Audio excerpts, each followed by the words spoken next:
Bueno, buenas tardes. Buenas tardes.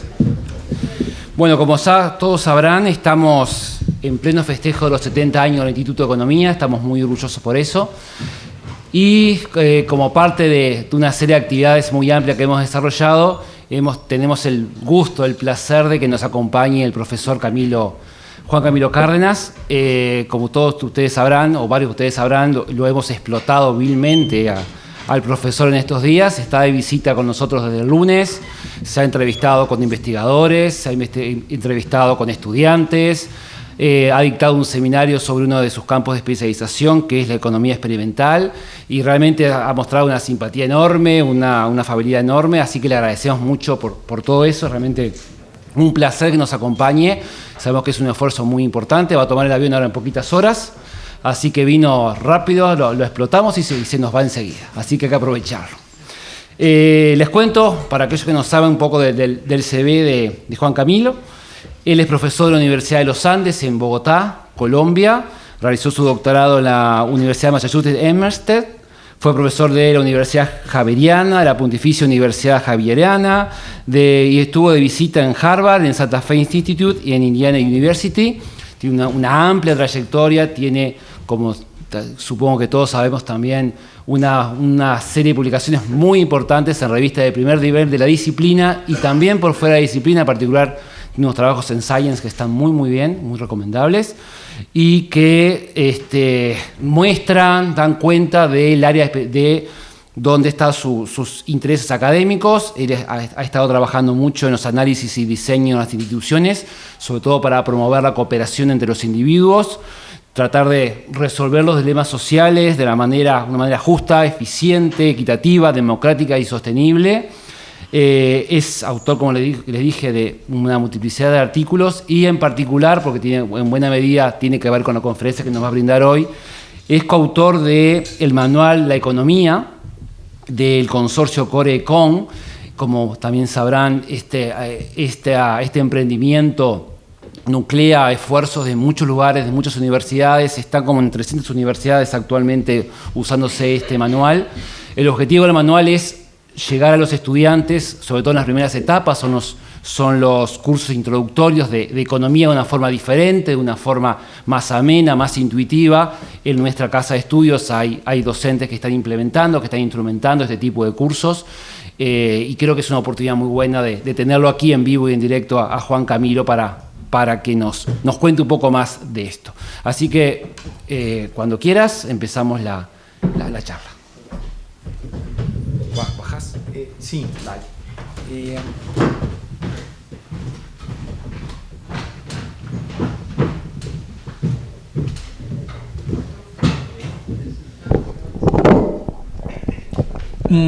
Pues primero, muchas gracias por esa introducción tan generosa y tan amable, y tan especial, y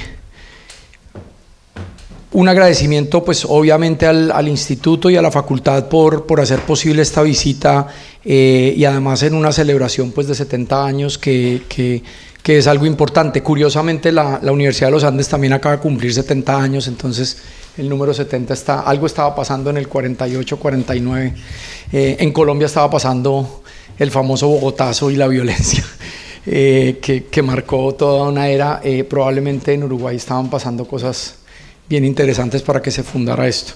Y lo último sobre el tema de la explotación, si esa es la versión de la explotación de la plusvalía que hacen en Uruguay, yo me voy a venir a Uruguay, porque claramente no ha sido explotación, ha sido un placer. He tenido conversaciones fascinantes con estudiantes, profesores, me he encontrado con gente que no veía hace muchos años, gente con la que sigo en contacto, y ver crecer muchos de estos temas aquí en Uruguay es bastante motivador.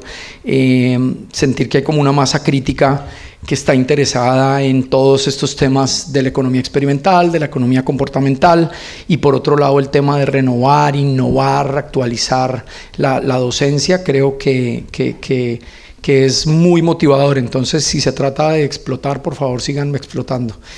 No me siento para nada explotado en ese sentido. La idea de esta conferencia tiene que ver con qué está pasando con la economía y el papel de los economistas y cómo estamos formando y podríamos transformar y mejorar la enseñanza de la economía. Y esto lo voy a hacer, digamos que de alguna manera, un poco autobiográfico de lo que ha sido mi camino como investigador en la economía experimental, y por qué de allí hay aprendizajes suficientes para repensar un poquito cómo podemos mejorar la enseñanza de la economía. Y es precisamente derivado de esta experiencia de investigación en campo y en laboratorio que voy a tratar de compartir algunas ideas con el propósito de pronto motivar algo de conversación de aquí en adelante. Y para eso voy a hacer 3 proposiciones, digamos que son mi punto de partida. La primera, que es un texto que publiqué en Vox Lacea, o arranca con un texto que publiqué en Vox Lacea hace un tiempo, hace unos años, es que los métodos que utilizamos para enseñar la economía probablemente son a la vez causa y consecuencia de cómo se practica la economía. Y voy a tratar de elaborar sobre esto a lo largo de la presentación. Hay una circularidad entre cómo hacemos la enseñanza de esta disciplina que refleja cosas también de la práctica de la disciplina en el mundo real, en el mundo del sector público, del sector privado, de los emprendimientos, de las regulaciones, de los incentivos y demás. Y creo que hay una cosa de circularidad interesante para que pensemos un poco si lo que estamos haciendo es buscando ciertos objetivos sociales y el papel de los economistas puede ser importante. De pronto vale la pena hacer una pausa y pensar si efectivamente la forma como enseñamos la economía puede ser reflejo y al mismo tiempo causa de esa práctica misma de la disciplina. Y ya van a ver a qué me refiero por eso. El segundo punto es que si entonces, derivado del primer postulado, pensamos en que podemos repensar los contenidos y también los métodos de la enseñanza, de pronto podemos hacer un poquito de cambio positivo hacia cómo se practica la economía. Y cuando me refiero a los contenidos es cuáles son esos modelos, supuestos, postulados que estamos utilizando para enseñar en la disciplina, y por otro lado la pedagogía misma en el aula que estamos utilizando, porque la inmensa mayoría de la pedagogía de la economía sucede en el aula y no tanto por fuera del aula. Y ese es un primer puntada pequeña de lo que estoy diciendo. Es bien interesante que haya unas disciplinas que se concentran en la pedagogía muy dentro del aula, y cuando puede ser sano, refrescante, innovador el eventualmente salirse del aula, o más bien, o también traer adentro del aula algunas cosas de lo que pasa en el mundo real. Y se imaginarán que voy a hablar del tema experimental, pero cómo el tema experimental puede mejorar mucho el tema de la enseñanza y de la práctica de la economía. Y en ese sentido, digamos que el tercer punto derivado de eso es que si llevamos, como hemos venido haciendo a lo largo de las últimas 2 décadas, el laboratorio experimental al campo, si nos salimos del laboratorio donde solamente hay estudiantes universitarios que son, como decía Joe Henrich con su artículo Weird People, que es Western Educated Industrialized Democracies, y nos salimos de ese mundo de solamente esos personajes y nos vamos a otros entornos donde hacemos experimentos por fuera de la población universitaria y con otros contextos y otras cosas, y lo llevamos ese laboratorio al campo, podemos aprender cosas. De la misma manera puede ser que traer el laboratorio de campo y el laboratorio universitario, traerlo al aula e introducir en el aula una forma distinta de vivir, experimentar, entender, criticar, validar, contrastar lo que hacemos en la enseñanza de la economía. Podemos probablemente hacer una economía, una enseñanza de la economía no solo más completa, más íntegra, pero de pronto con un mayor y mejor impacto. Y esa es, digamos que la apuesta en este sentido. Y para eso voy a comenzar un poco explicando por qué diablos terminé yo en economía. Porque yo me formé originalmente en ingeniería. Yo estaba ya al final de mi tercer año de ingeniería. En el año 1986 pasó por la Universidad Javeriana en Bogotá alguien que de pronto ustedes han oído hablar o no, además porque acaba de morir, Manfred Max Neff. y yo no sabía quién era, y alguien me contó estando en la universidad que iba a ir a la universidad un señor que se acaba de ganar el que llamaban el Premio Nobel Alternativo de Economía. En ese momento lo llamaban así, es el premio del Livelihoods Award, que se lo han ganado varios economistas, digamos, no de las líneas ortodoxas y demás. Y este señor vino a Bogotá y presentó, y acaba de publicar un libro que se llama La Economía Descalza. Yo no sé si aquí alguien ha leído. Algunos han leído ¿Quiénes han leído La Economía Descalza? 1, 2, 3, 4, 5. Ah, bastantes. En otros sitios no tienen ni idea. Y Max Neff, en ese texto y en esa presentación, empezó a hablar del ejercicio de la economía, pero y además en su libro él hace toda una recolección de que fue su experiencia trabajando con la banca multilateral y trabajando en proyectos de desarrollo y trabajando como consultor y demás. Pero había varias cosas que me llamaron la atención en ese momento. Una de ellas era su argumento cuando dice que hace unos 15 años me di cuenta de que los economistas se estaban convirtiendo en gente peligrosa. Y eso me pareció bien interesante, su percepción de qué eran los economistas. Y después lo dice con otras palabras, diciendo, convirtiéndose así en los nuevos hechiceros poderosos e inaccesibles. La economía, que originalmente se derivó de la filosofía moral, perdió de pronto gran parte de su dimensión humana. Me llamó la atención porque yo no tenía formación de economista, yo tenía formación de ingeniero. For full disclosure, yo perdí el curso de introducción a microeconomía en ingeniería. Y tuve que repetirlo, y después me volví microeconomista y enseñé microeconomía, pero yo no tenía ninguna formación de economista, y me pareció muy interesante esto porque las palabras de él y la recolección de su trabajo y su experiencia resonaban mucho en lo que yo quería hacer y creía que quería hacer en términos de temas de pobreza, de desarrollo rural, de medio ambiente y demás. Y en ese momento estaba terminando mi carrera de ingeniería y quería trabajar en esos temas. Y sí me llamó la atención que alguien argumentara que los economistas podían ser personas muy peligrosas, y creo que ese peligro tenía que ver con el poder que tienen y el pedestal en que la sociedad ha puesto a la ciencia económica, a la disciplina como tal y a los que la ejercen, y es un lugar en la sociedad bastante reconocido, respetado y de mucho poder, y eso me llamó mucho la atención, me dio mucha curiosidad, y desde allí empecé a pensar de pronto estudiar economía podía ser interesante, y muy pronto, a los muy pocos años, empecé a buscar estudiar economía a nivel de posgrado, y por ahí comencé mucho de ese camino para después irme a estudiar una maestría y después un doctorado en temas de economía. Pero esas palabras siempre se mantuvieron allí, y ahora que acaba de morir Max Neff, recordando eso, me pareció interesante tratar de poner eso en contexto hoy, a la luz de hoy, que está pasando en ese sentido.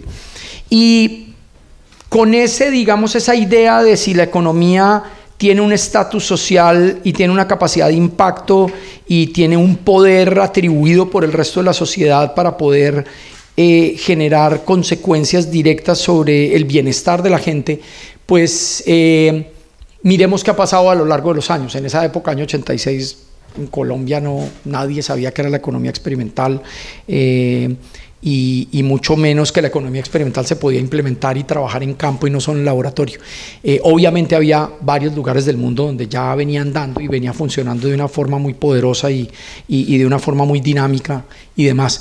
Y eso, digamos que me pone a pensar hoy cómo debería ser la enseñanza de la economía, y lo voy a hacer a través de un par de mensajes principales que quiero. Tal vez el primero es que, de la misma manera como lo que se ha llamado el Behavioral Revolution, la revolución comportamental, que realmente ha transformado la economía en muchos sentidos, ha hecho replantear modelos económicos, incluso está empezando a permear los micromotivos y los microfundamentos de los modelos macro, incluso están empezando a incorporar algunas cosas comportamentales sobre tasas de descuento hiperbólico, sobre aversión al riesgo, sobre una serie de cosas, incluso a ese nivel, y definitivamente en muchos otros, digamos, componentes de lo que podríamos llamar el establecimiento. Se volvió tan parte del establecimiento que en el Journal of Economic Perspectives, que hace muchos años tenía una sección especial que se llamaba Anomalías, así se llamaba, Anomalías, y que era donde publicaba Thaler y donde publicaba Kammerer y donde publicaban todos estos patriarcas, tuvieron que eliminar la sección de anomalías porque se dieron cuenta que una anomalía que ocurre tan recurrentemente pues ya no se puede llamar anomalía y hoy simplemente hace parte del mainstream o digamos del núcleo de la economía más convencional.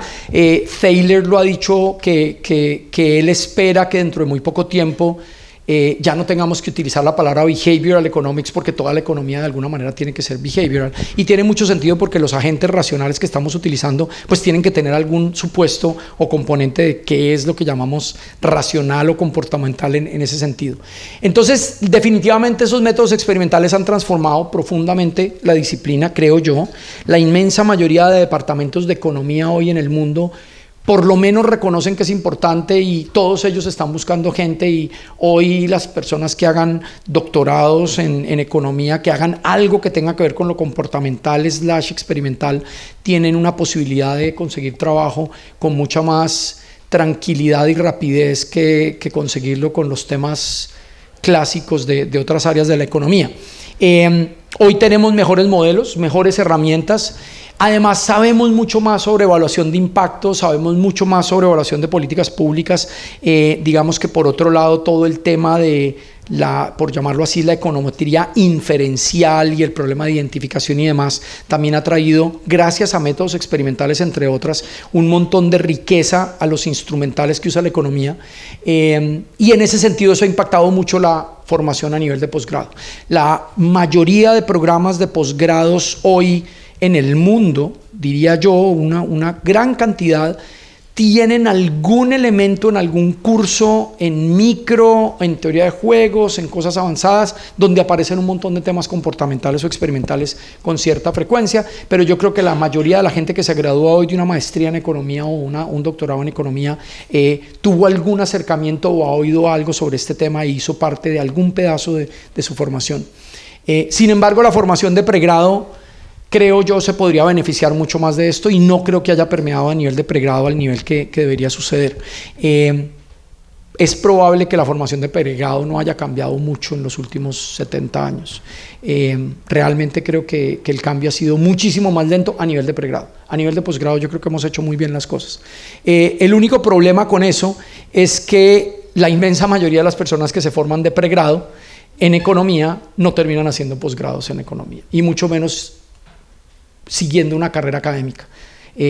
Estamos graduando cientos y miles de economistas a nivel del pregrado que rápidamente entran a ser parte de la fuerza laboral en la economía, en el sector real, en el sector público, en el sector privado, en los emprendimientos sociales, en las organizaciones multilaterales y demás, y allí la formación todavía sigue siendo muy del modelo del canon tradicional.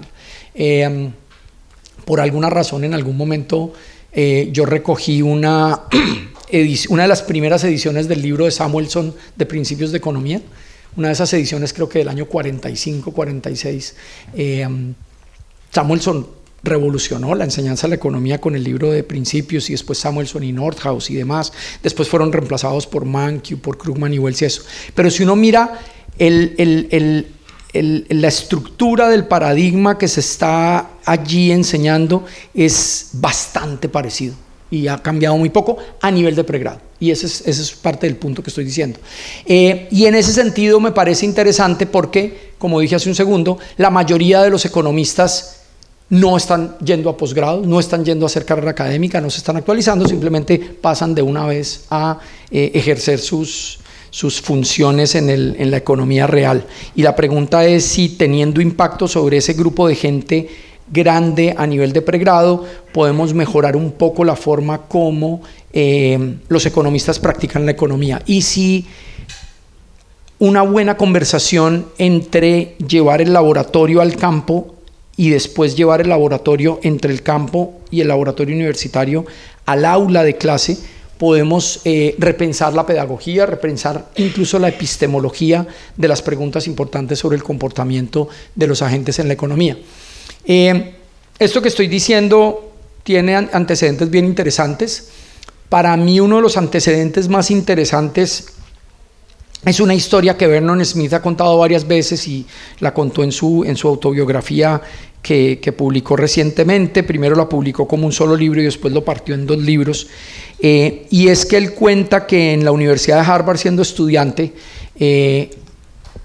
había un profesor que se llamaba Chamberlain, y Edward Chamberlain, en el año mediados de los 40, este es Journal of Political Economy 1948, publica un artículo en donde estaba tratando de cuestionar una teoría económica basada en una prueba experimental en clase con sus estudiantes sobre la imperfección de los mercados. Y Chamberlain lo que quería con el experimento que diseñó era probar que esa teoría estaba equivocada.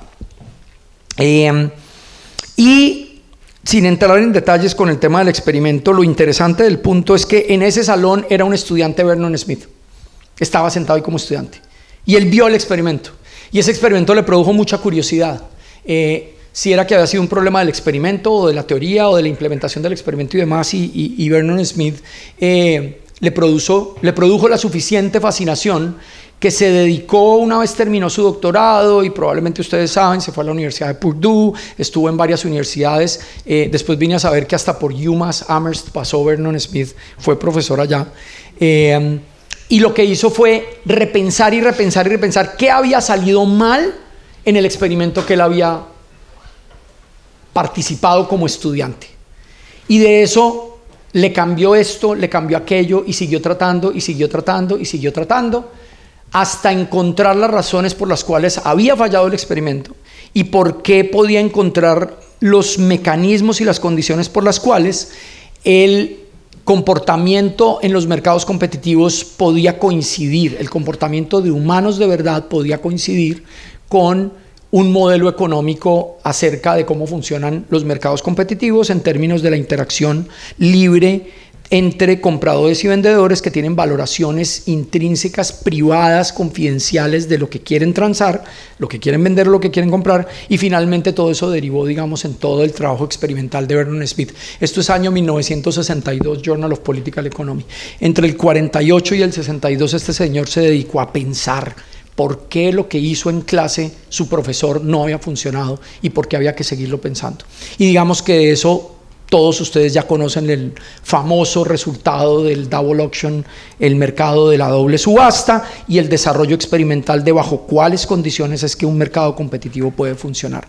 Esa historia pues lo llevó a recibir el premio Nobel, esas y muchas más, el premio Nobel de Economía junto a Daniel Kahneman en el 2002, y que si uno piensa en un recorrido largo del 48 al 62 al 2002, hay que ser paciente, hay que ser persistente, hay que ser curioso, hay que ser crítico y hay que no tragar entero.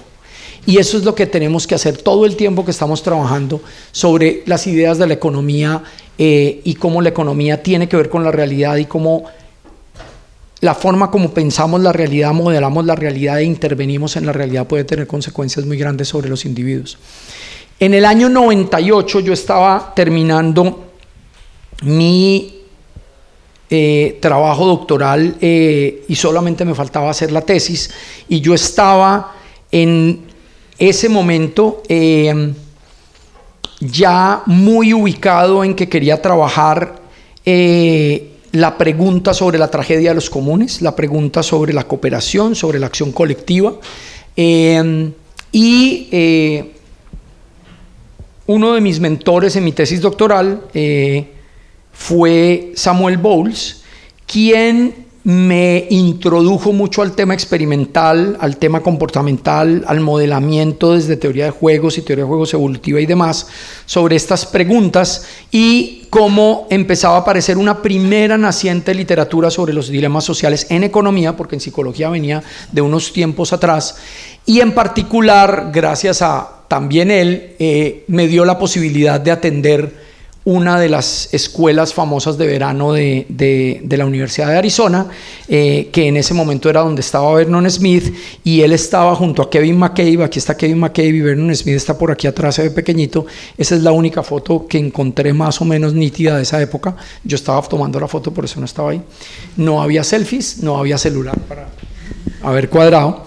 Y ese fue el grupo de gente, de estudiantes doctorales de varias universidades, sobre todo de Europa y de Norteamérica, en el que yo estaba en una escuela de verano muy intensiva para aprender de economía experimental y aprender de métodos experimentales y de las preguntas que en ese momento estaban muy candentes y muy agitadas sobre mercados, también sobre confianza, sobre reciprocidad.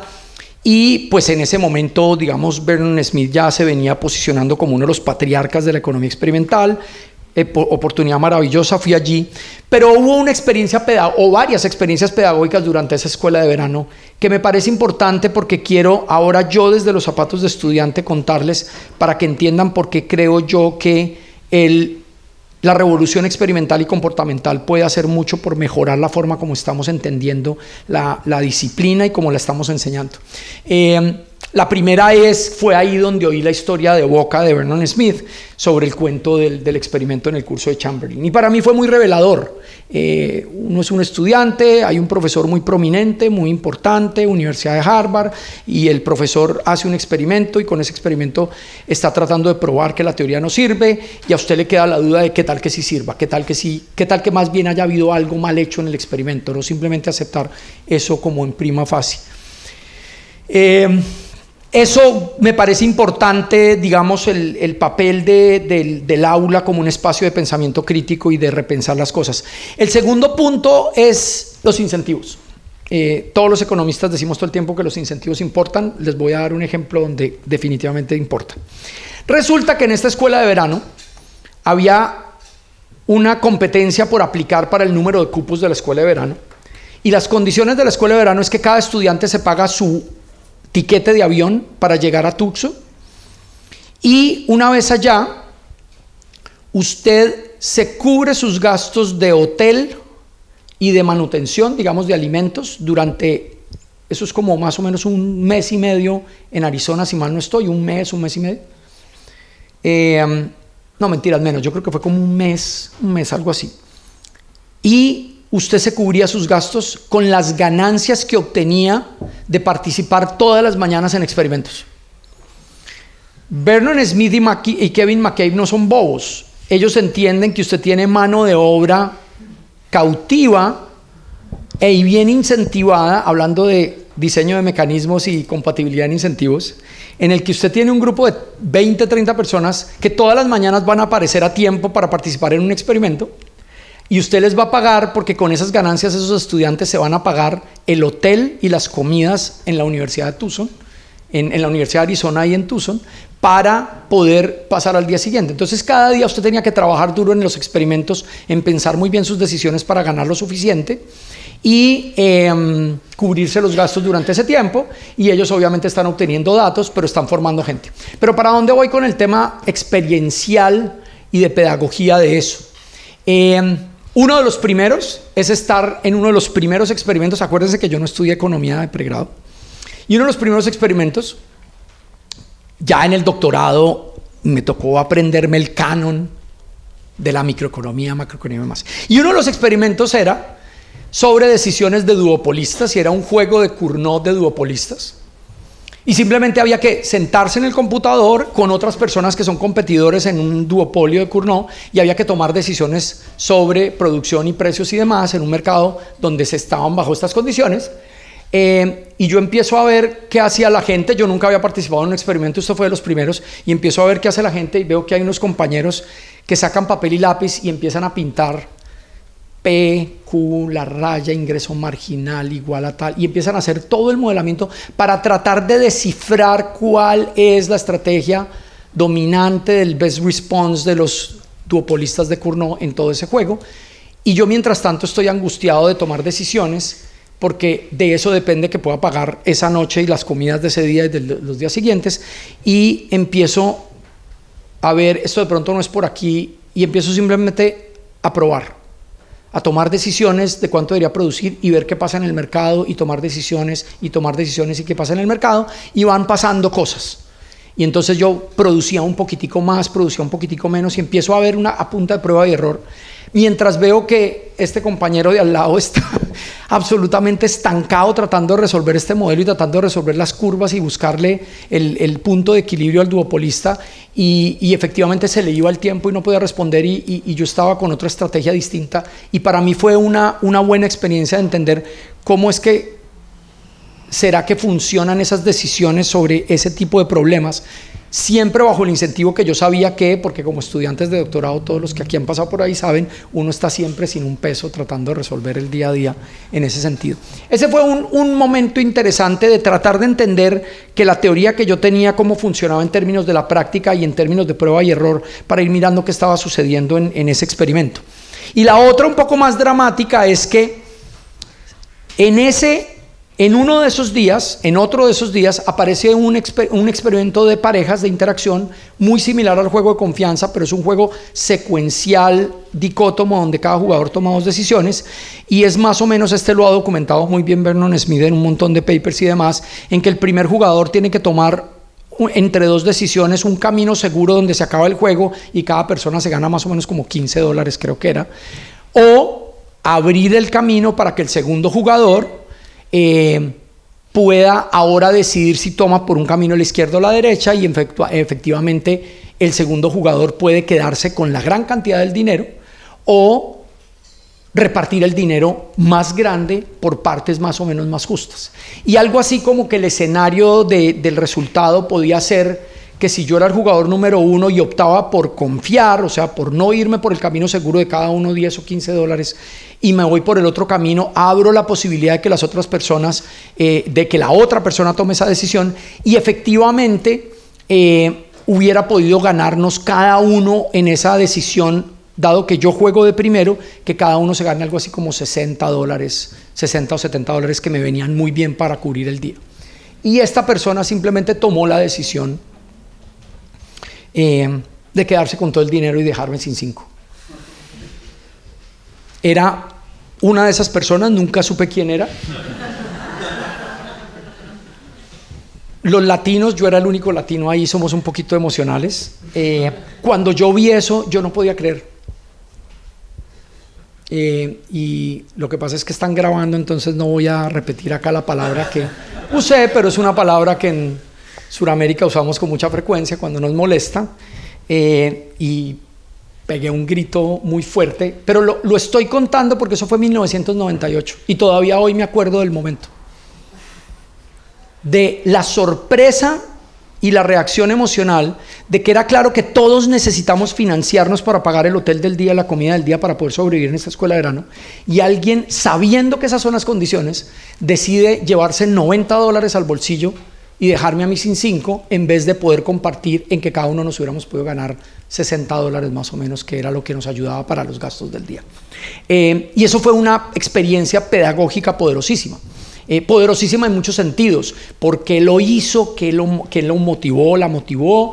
Después hubo toda una especulación, la gente se dio claramente cuenta que yo estaba muy molesto, y después por la noche en el hotel fue muy interesante porque empezó toda la especulación, debió haber sido fulana, debió haber sido fulano y demás, y yo preferí no tratar de averiguar los detalles, pero yo estaba bastante molesto porque sentía que era algo que me contradecía muchas cosas que yo pensaba sobre eso. Esto es una observación, y los economistas trabajamos sobre muchas observaciones y sobre patrones regulares de comportamiento y la replicación y demás, pero fue una experiencia que pedagógicamente hablando fue muy interesante porque me replanteó y me puso a pensar muchas cosas sobre la condición humana, y sobre todo yo tratando de armar una tesis doctoral en donde voy a la escuela de verano del señor Vernon Smith, que es uno de los más importantes, a hablar de acción colectiva, de cooperación, de justicia, de este tipo de cosas, y suceden este tipo de cosas. Pero fue bastante motivador, de generar muchas reflexiones y demás. Tal vez otra historia que alguna vez se la conté a Vernon Smith literalmente, es que yo ya tenía listo mi experimento de campo. De eso voy a hablar en un segundo, y yo había ido a hacer las primeras rondas de juegos en Colombia, había viajado a Colombia, pude hacer las primeras rondas de los experimentos en campo que les voy a mostrar en un segundo, volví y ya tenía unos primeros datos, y resulta que en esta escuela de verano cada estudiante doctoral se sentaba con uno de los profesores que estaban allí. Estaba Jim Cox, estaba Vernon Smith, estaba Kevin McCabe, y uno se sentaba en rondas por las tardes, por las mañanas acuérdese, trabajábamos por producir datos y ganar dinero, y en las tardes retribuían ese esfuerzo nuestro con reaccionar a nuestras tesis doctorales, porque todos estábamos en la etapa doctoral y yo estaba bastante emocionado y entusiasmado de contarle a este señor Vernon Smith, que me tocó de casualidad con él, y decirle en un 1 a 1, yo hice este experimento pero en campo, con campesinos, con pescadores, con gente que trabaja en los bosques y demás, y estaba bastante emocionado, y la reacción de él inmediata es: ¿y? Yo no le veo mucha gracia a eso, no le veo ningún valor. Y obviamente a mí se me vino todo al suelo de sentir que uno de los patriarcas de la economía experimental no pensaba que mi tesis doctoral era interesante. Vuelvo y repito, año 98, y también no se me ha olvidado nunca ese momento.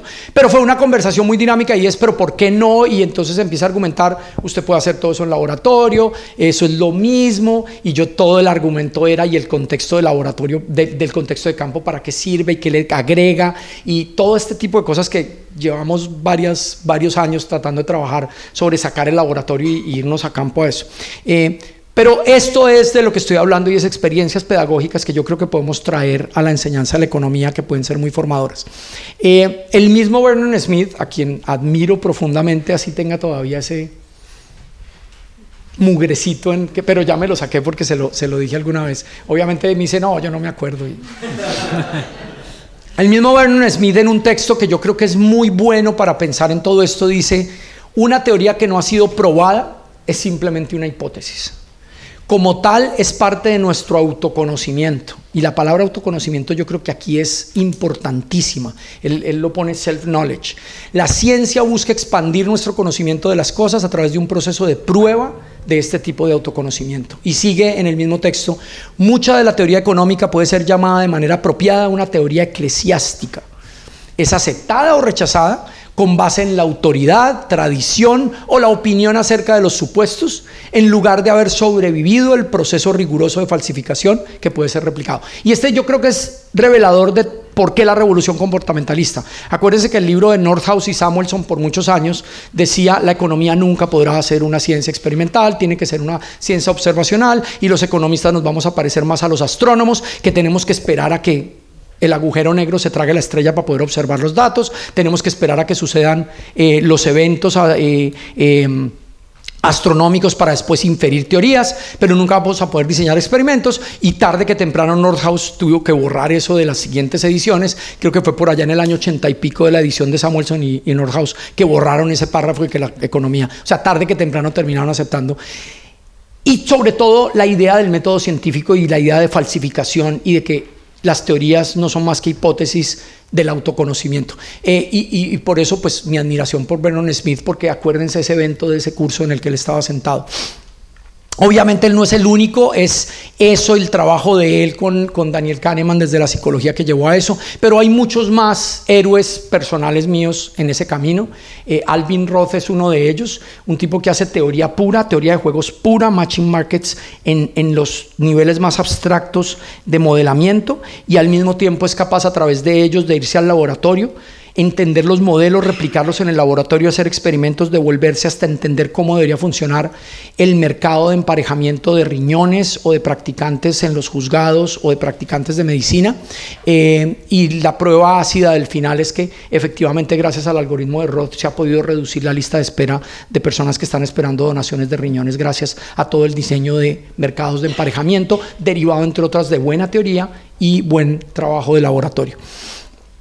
Y obviamente mi heroína mayor, que acaba de cumplir 10 años de recibir el premio Nobel y que se fue desafortunadamente más temprano que debería, que junto a Williamson obtiene el premio Nobel de Economía por su aporte en el tema de la autogobernanza. Es uno de los temas centrales del trabajo mío de investigación y es obviamente un referente importante. Pero el caso de Elinor Ostrom, creo que es importante detallarlo de la siguiente manera. Governing the Commons, que es la obra más importante de ella, de investigación, y creo que es la más conocida, es uno de los libros más citados de las ciencias sociales. Si ustedes ponen en Google Scholar Governing the Commons y miran el número de citaciones, todos los días le agregan docenas y docenas diarias a esta obra. Es una obra basada en la observación de la realidad.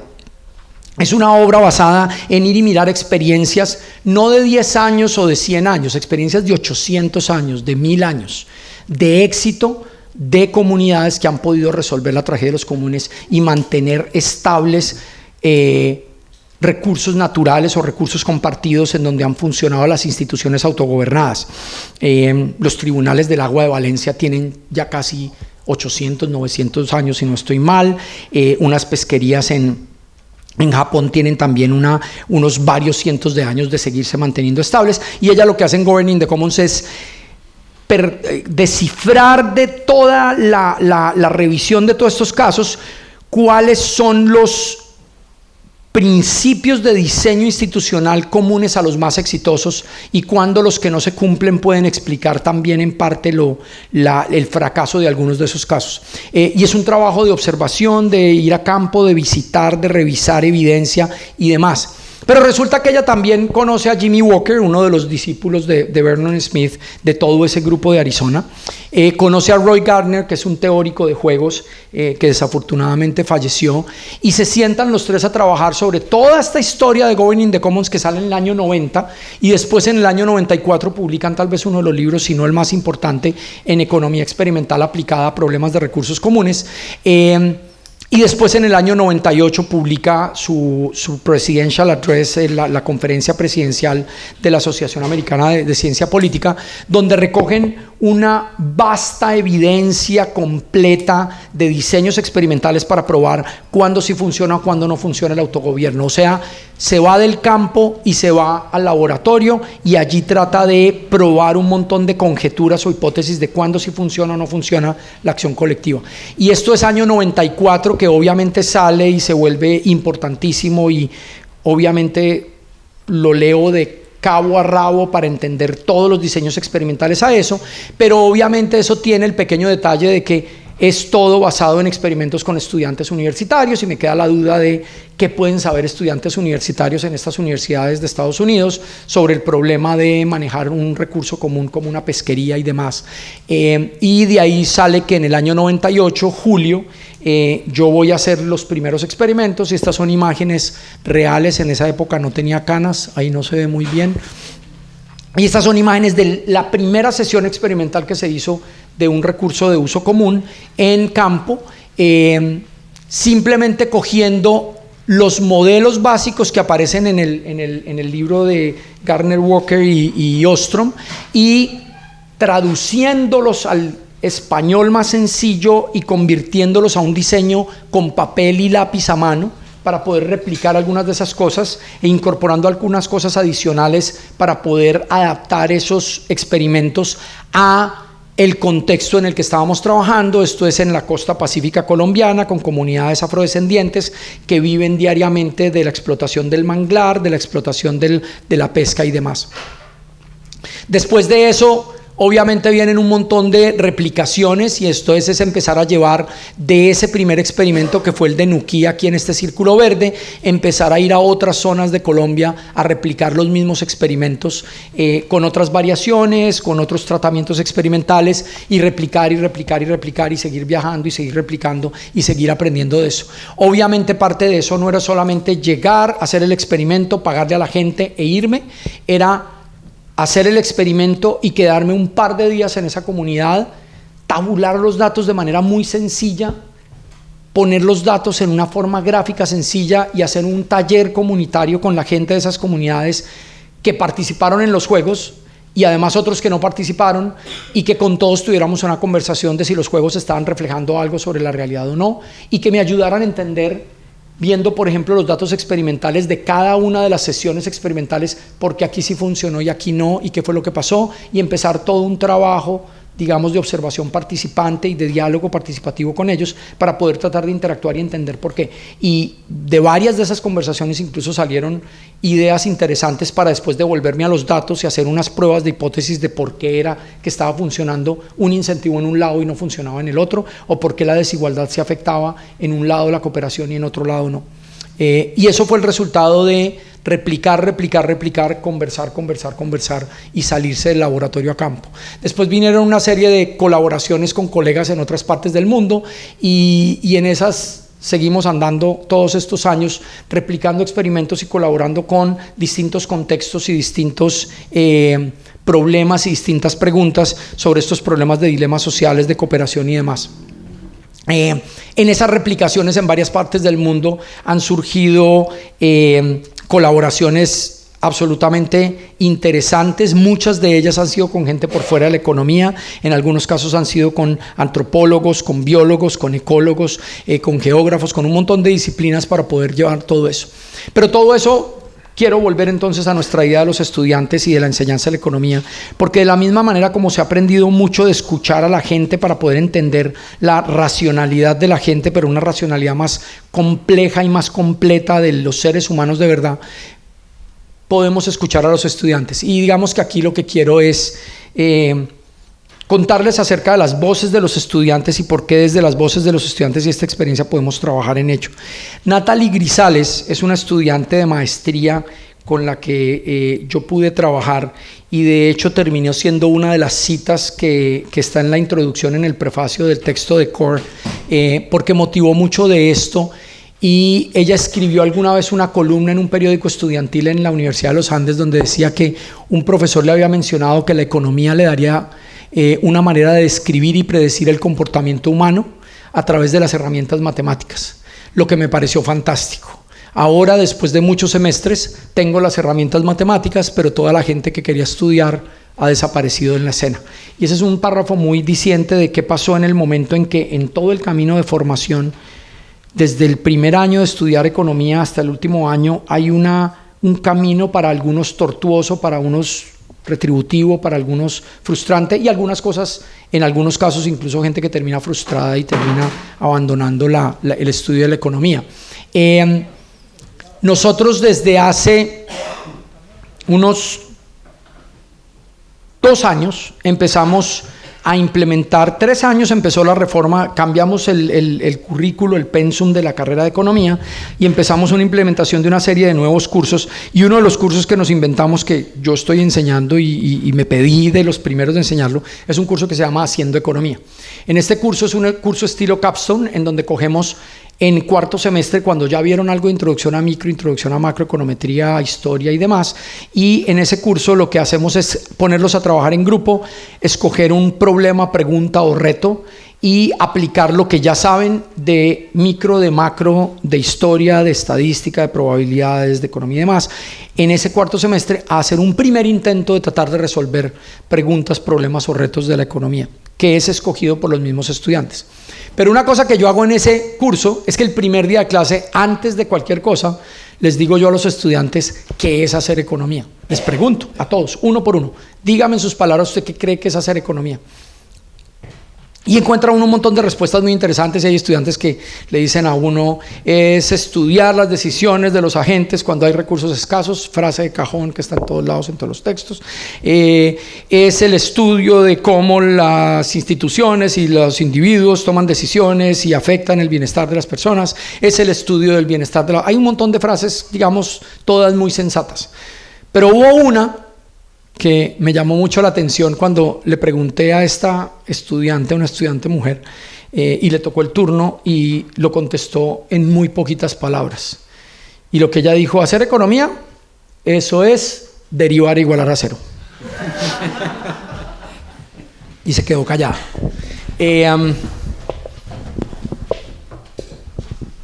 Y lo dijo con una ironía especial. Después, o muy pronto en ese día o adelante, supe que era una estudiante que estaba terminando la carrera y le dio curiosidad porque ella venía del pensum anterior, del programa anterior, y todavía podía tomar una electiva y pidió tomar este curso porque quería saber qué era hacer economía y se sentó en el curso. O sea, ya había recorrido todos los 4 años de nuestro programa tradicional y la respuesta de ella es: hacer economía es derivar igual a cero. Ronald Coase, en el año 99, yo estaba sentado en la primera fila porque fui a presentar en la conferencia de la Sociedad Internacional de la Economía No Institucional uno de los papers de mi tesis doctoral, y Ronald Coase era el keynote speaker de esa conferencia, y obviamente pues uno recién terminado tiene que hacerse en la primera fila. porque cómo no va a escuchar a uno de los grandes. Y en esa conferencia dijo lo siguiente, esto es textual: con los años la economía se ha convertido en algo cada vez más abstracto, divorciado de los acontecimientos que tienen lugar en el mundo real. En términos generales, los economistas no estudian cómo funciona el sistema económico actual, sino que elaboran teorías al respecto. Se lo dijo alguna vez el economista inglés Eli Davons: si los economistas quieren estudiar el caballo, no van a observar los caballos, se quedan en sus escritorios diciendo qué haría yo si yo fuera caballo. Y muy pronto descubrirían que maximizan su utilidad. Obviamente, yo sentado en la primera fila, ya estaba empezando mi postdoc con Elinor Ostrom y ella estaba sentada al lado y con ella estábamos todo este cuento de los experimentos de campo y demás, y le pegué un codazo y le dije, ahí está la historia. Varias personas, creo que Dani Roderick usó esta cita también para la introducción al libro de él de Economic Rules, creo que ahí está, o en alguno de esos textos. Y la otra, para seguir escuchando a la gente, es que resulta que dentro de toda esta reforma curricular que tuvimos de los estudiantes de economía, se nos ocurrió hace como 3 años empezar a hacer lo siguiente, y es que el primer día de clase de inducción de los estudiantes de economía, el primer día que llegan a nuestra universidad, recién salidos del liceo, como dicen acá, recién llegados, ese primer día de la primera semana de inducción, en la bienvenida que les hacemos, les entregamos una tarjeta con un sobre, una tarjeta en blanco, y les pedimos a uno por uno, a cada uno, que escriban en una tarjeta cuál es la pregunta que usted quisiera contestar cuando se gradúe de economista. Muchos que los que están acá que estudiaron economía en algún momento dijeron, yo estoy fascinado por la economía porque quiero responder esta pregunta. Escríbanla. Y de hecho lo que estamos haciendo es que estamos guardando ese sobre con el nombre del estudiante, lo estamos guardando en un archivo, y cuando tengamos la ceremonia de graduación de esos estudiantes, nosotros vamos a hacer, porque ya lo venimos haciendo, un desayuno con los graduandos, y probablemente en marzo va a ser la primera graduación de la primera cohorte que va a haber llenado esa tarjeta y se las vamos a devolver. Y les vamos a entregar lo que hace 4 años habían dicho que era la pregunta que querían resolver cuando se graduaran de economistas. Y les voy a mostrar ejemplos de esas preguntas. Estos son fotografías de las tarjetas, probablemente desde allá no alcanzan a ver, voy a leer algunas. ¿Es posible crear a través de la economía una sociedad donde las desigualdades sean mínimas, las oportunidades estén disponibles para todos y que se considere exitosa? Facilita, ¿no? ¿Es posible eliminar la pobreza y la desigualdad socioeconómica en un sistema económico capitalista? Creo que llevamos 200 años tratando de responderla y no hemos podido. ¿Cómo se pueden utilizar los principios de estudios económicos para lograr minimizar la desigualdad en el mundo? ¿Por qué hay tanta gente sufriendo por las desigualdades y existen tantas capacidades y recursos en la sociedad y en los individuos que pertenecen a ella para evitarlo? Esas son las preguntas que estos estudiantes que salen del liceo y dicen yo quiero estudiar economía y llenan la tarjeta. Esta me parece maravillosa. ¿Hasta qué punto se necesita de la pobreza para que haya riqueza? Buena. Muchas de ellas son retóricas, muchas de ellas son bastante amplias, pero el punto es que está motivando a la gente a querer estudiar economía. Ahora, ustedes pueden pensar que estoy haciendo cherry picking, que estoy buscando las frases que yo quería contar. El hecho es que ya hemos tabulado más de 400 frases de todas las cohortes que han entrado en estos últimos 3 años. Y en esas tabuladas de las frases hemos hecho nubes de palabras, word clouds, y resulta que hay un montón de universidades en el mundo, muchas relacionadas con este proyecto de CORE, que están haciendo lo mismo, están yendo a los estudiantes de primer año y les están preguntando qué quiere usted resolver cuando sea un economista, cuáles son las preguntas que deben resolver los economistas, y esa nube de palabras nos está diciendo señales interesantes. Efectivamente, desigualdad sigue siendo top en los estudiantes que quieren estudiar economía. Hoy quieren resolver problemas de desigualdad. El medio ambiente aparece relativamente fuerte. Aquí, si usted fusiona Environment, Sustainability, Sustainable Development, Resources, puede ser una cosa importante. Pobreza, desempleo es tan importante. Y esos temas tradicionales de la economía, la deuda está por ahí chiquitico, la inflación está chiquitico. Miren el tamaño de crecimiento. Growth, miren el tamaño comparado con estos otros. Voy tejiendo cosas de qué dicen las voces de las personas. Resulta que eso también nos dio por hacerlo con los graduandos. Todavía estos graduandos que han venido saliendo todavía no hicieron lo de la tarjeta hace 3 años, eso va a ser dentro de poco. Pero a los graduandos les dijimos lo mismo. Ustedes ya se van a graduar de economistas, mañana les vamos a entregar su diploma. Cuénteme cuál es la pregunta que deberían resolver los economistas más importante hoy. Hacemos nubes de palabras. La cohorte que se graduó en marzo del 18, desigualdad, la más grande de todas. Sostenible, sostenibilidad, aparece por ahí fuerte. Crecimiento, pues no es la más grande, está por ahí, digamos. Inequidad está aquí, o sea que fusionen inequidad con desigualdad, fusionen sostenibilidad con sostenible. Pobreza está siempre apareciendo. Hay otras de desempleo, temas social, oportunidades, pero ahí nos vamos dando cuenta que hay unas cosas por ahí de patrón. Volvemos y repetimos esto en octubre del 2018 con la siguiente cohorte. Muy parecido. Desigualdad sigue apareciendo como una de las más grandes. Aparece conservación, medio ambiente, sostenible. Pobreza aparece por ahí. Pero empiezan a aparecer patrones de cosas. Ahora me voy a ir a los estudiantes doctorales. Resulta que en el Congreso Mundial de la Asociación Americana de Economistas, que sucede todos los eneros en alguna ciudad, en los peores días de enero para los latinoamericanos que queremos estar en familia, pero el 3, 4, 5 de enero no es el mejor día para estar en una conferencia, por lo menos en muchas de nuestras culturas de tradiciones, pero esa es la conferencia grande del gran mercado académico. Les dio en este enero, en este job market que hubo de la conferencia en enero, por decirle a la gente en los pasadizos del hotel de la conferencia, donde cada persona podía coger una balota y meterla en alguna de estas posibles opciones, cuál es el desafío de la sociedad en el siglo XXI que deberían enfrentar los economistas de manera más urgente. Y esta es la lista de las opciones. Si atrás se puede, no sé si se alcanza a ver, si se alcanza a ver. Y ahí hay de todo, ¿no? Tecnología de automatización, estamos hablando un montón.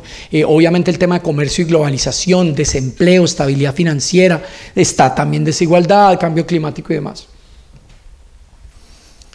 Tuitearon a los 2 días, este es el tweet del Institute for New Economic Thinking, tuitean los resultados, de lejos 117 votos desigualdad, cerca en el segundo puesto con 109 votos cambio climático y de lejos en el tercer puesto con apenas 45 votos y de ahí para abajo, tecnología, automatización, desarrollo, estabilidad, comercio y demás. Pero hay un patrón aquí sobre temas, por ejemplo, de desigualdad y de medio ambiente que están ahí bastante fuertes en los estudiantes que quieren comenzar a estudiar economía, en los que se gradúan de economía, después en los que salen al mercado laboral de investigación. Vuelvo a los estudiantes de pregrado, nos dio por hacer en todo este tema de las reformas unas carteleras, no sé si aquí le dicen así, unas carteleras en blanco con marcadores en los pasadizos de la Facultad de Economía y les pusimos así, ¿le gusta su carrera? Y la gente escribía frases. Voy a mostrar algunas frases. Amo la economía, pero suelta creo que es vacía. Un buen complemento social no le vendría mal. Como si la economía no fuera social. Sí, un pedazo de mi alma se perdió en economía matemática. Sí y no. Estudio economía para hacer un impacto positivo en el mundo. Hasta ahora solo tengo herramientas matemáticas rigurosas para hacerlo, no más. Y abajo, estoy mamado de esta mierda. Entonces, parte de la pregunta es si estamos formando a los economistas para responder a esas preguntas, a esos desafíos que están todo el mundo diciendo que son desafíos importantes. Sobre pobreza, desigualdad, ambiente, que son esas 3 palabras grandes, tenemos montones de cosas, pero montones de herramientas, nuevos modelos, mejores herramientas económicas, mejores herramientas de inferencia causal. Sabemos diseñar mejores RCTs, mejores experimentos, sabemos mucho más de econometría. Además sabemos de muchas más herramientas ahora en machine learning, en data mining, en analítica. Sabemos mucha mejor econometría. Ahora ya pasamos de mínimos cuadrados al modelo de potential outcomes. O sea, tenemos tal cantidad de cosas para poder mirar muchas de estas cosas. Pero ¿cuánto de eso se lo estamos dando a los estudiantes de pregrado, del comienzo de la carrera? Sobre temas comportamentales sabemos un montón hoy, sobre aversión a la desigualdad, sobre temas de preferencias por la justicia, trampas comportamentales de pobreza. Llevo 2, 3 días conversando con un montón de gente sobre todas estas cosas. Estudiantes de maestría, profesores, gente que quiere hacer experimentos, que quiere hacer trabajos sobre datos observacionales, sobre un montón de estos temas que todos tienen aplicación a temas de pobreza, desigualdad y ambiente. pero estamos enseñando eso en el pregrado donde la mayoría de economistas salen al mundo real a trabajar. Yo creo que no están apareciendo lo suficiente a ese nivel de pregrado, y por todos lados nos dan señales que deberíamos estarlo haciendo. El tema de la formación de los economistas yo creo que es importante porque, como les decía yo, sí tienen mucho poder. Yo no sé en Uruguay, pero por lo menos en Colombia todo el tiempo están llamando a la Facultad de Economía, y ahora que estoy de decano todo el tiempo me llaman de todos lados, de los bancos, de los gremios, de las asociaciones, de las empresas, del gobierno. Necesito un economista buenísimo con datos, necesito un economista.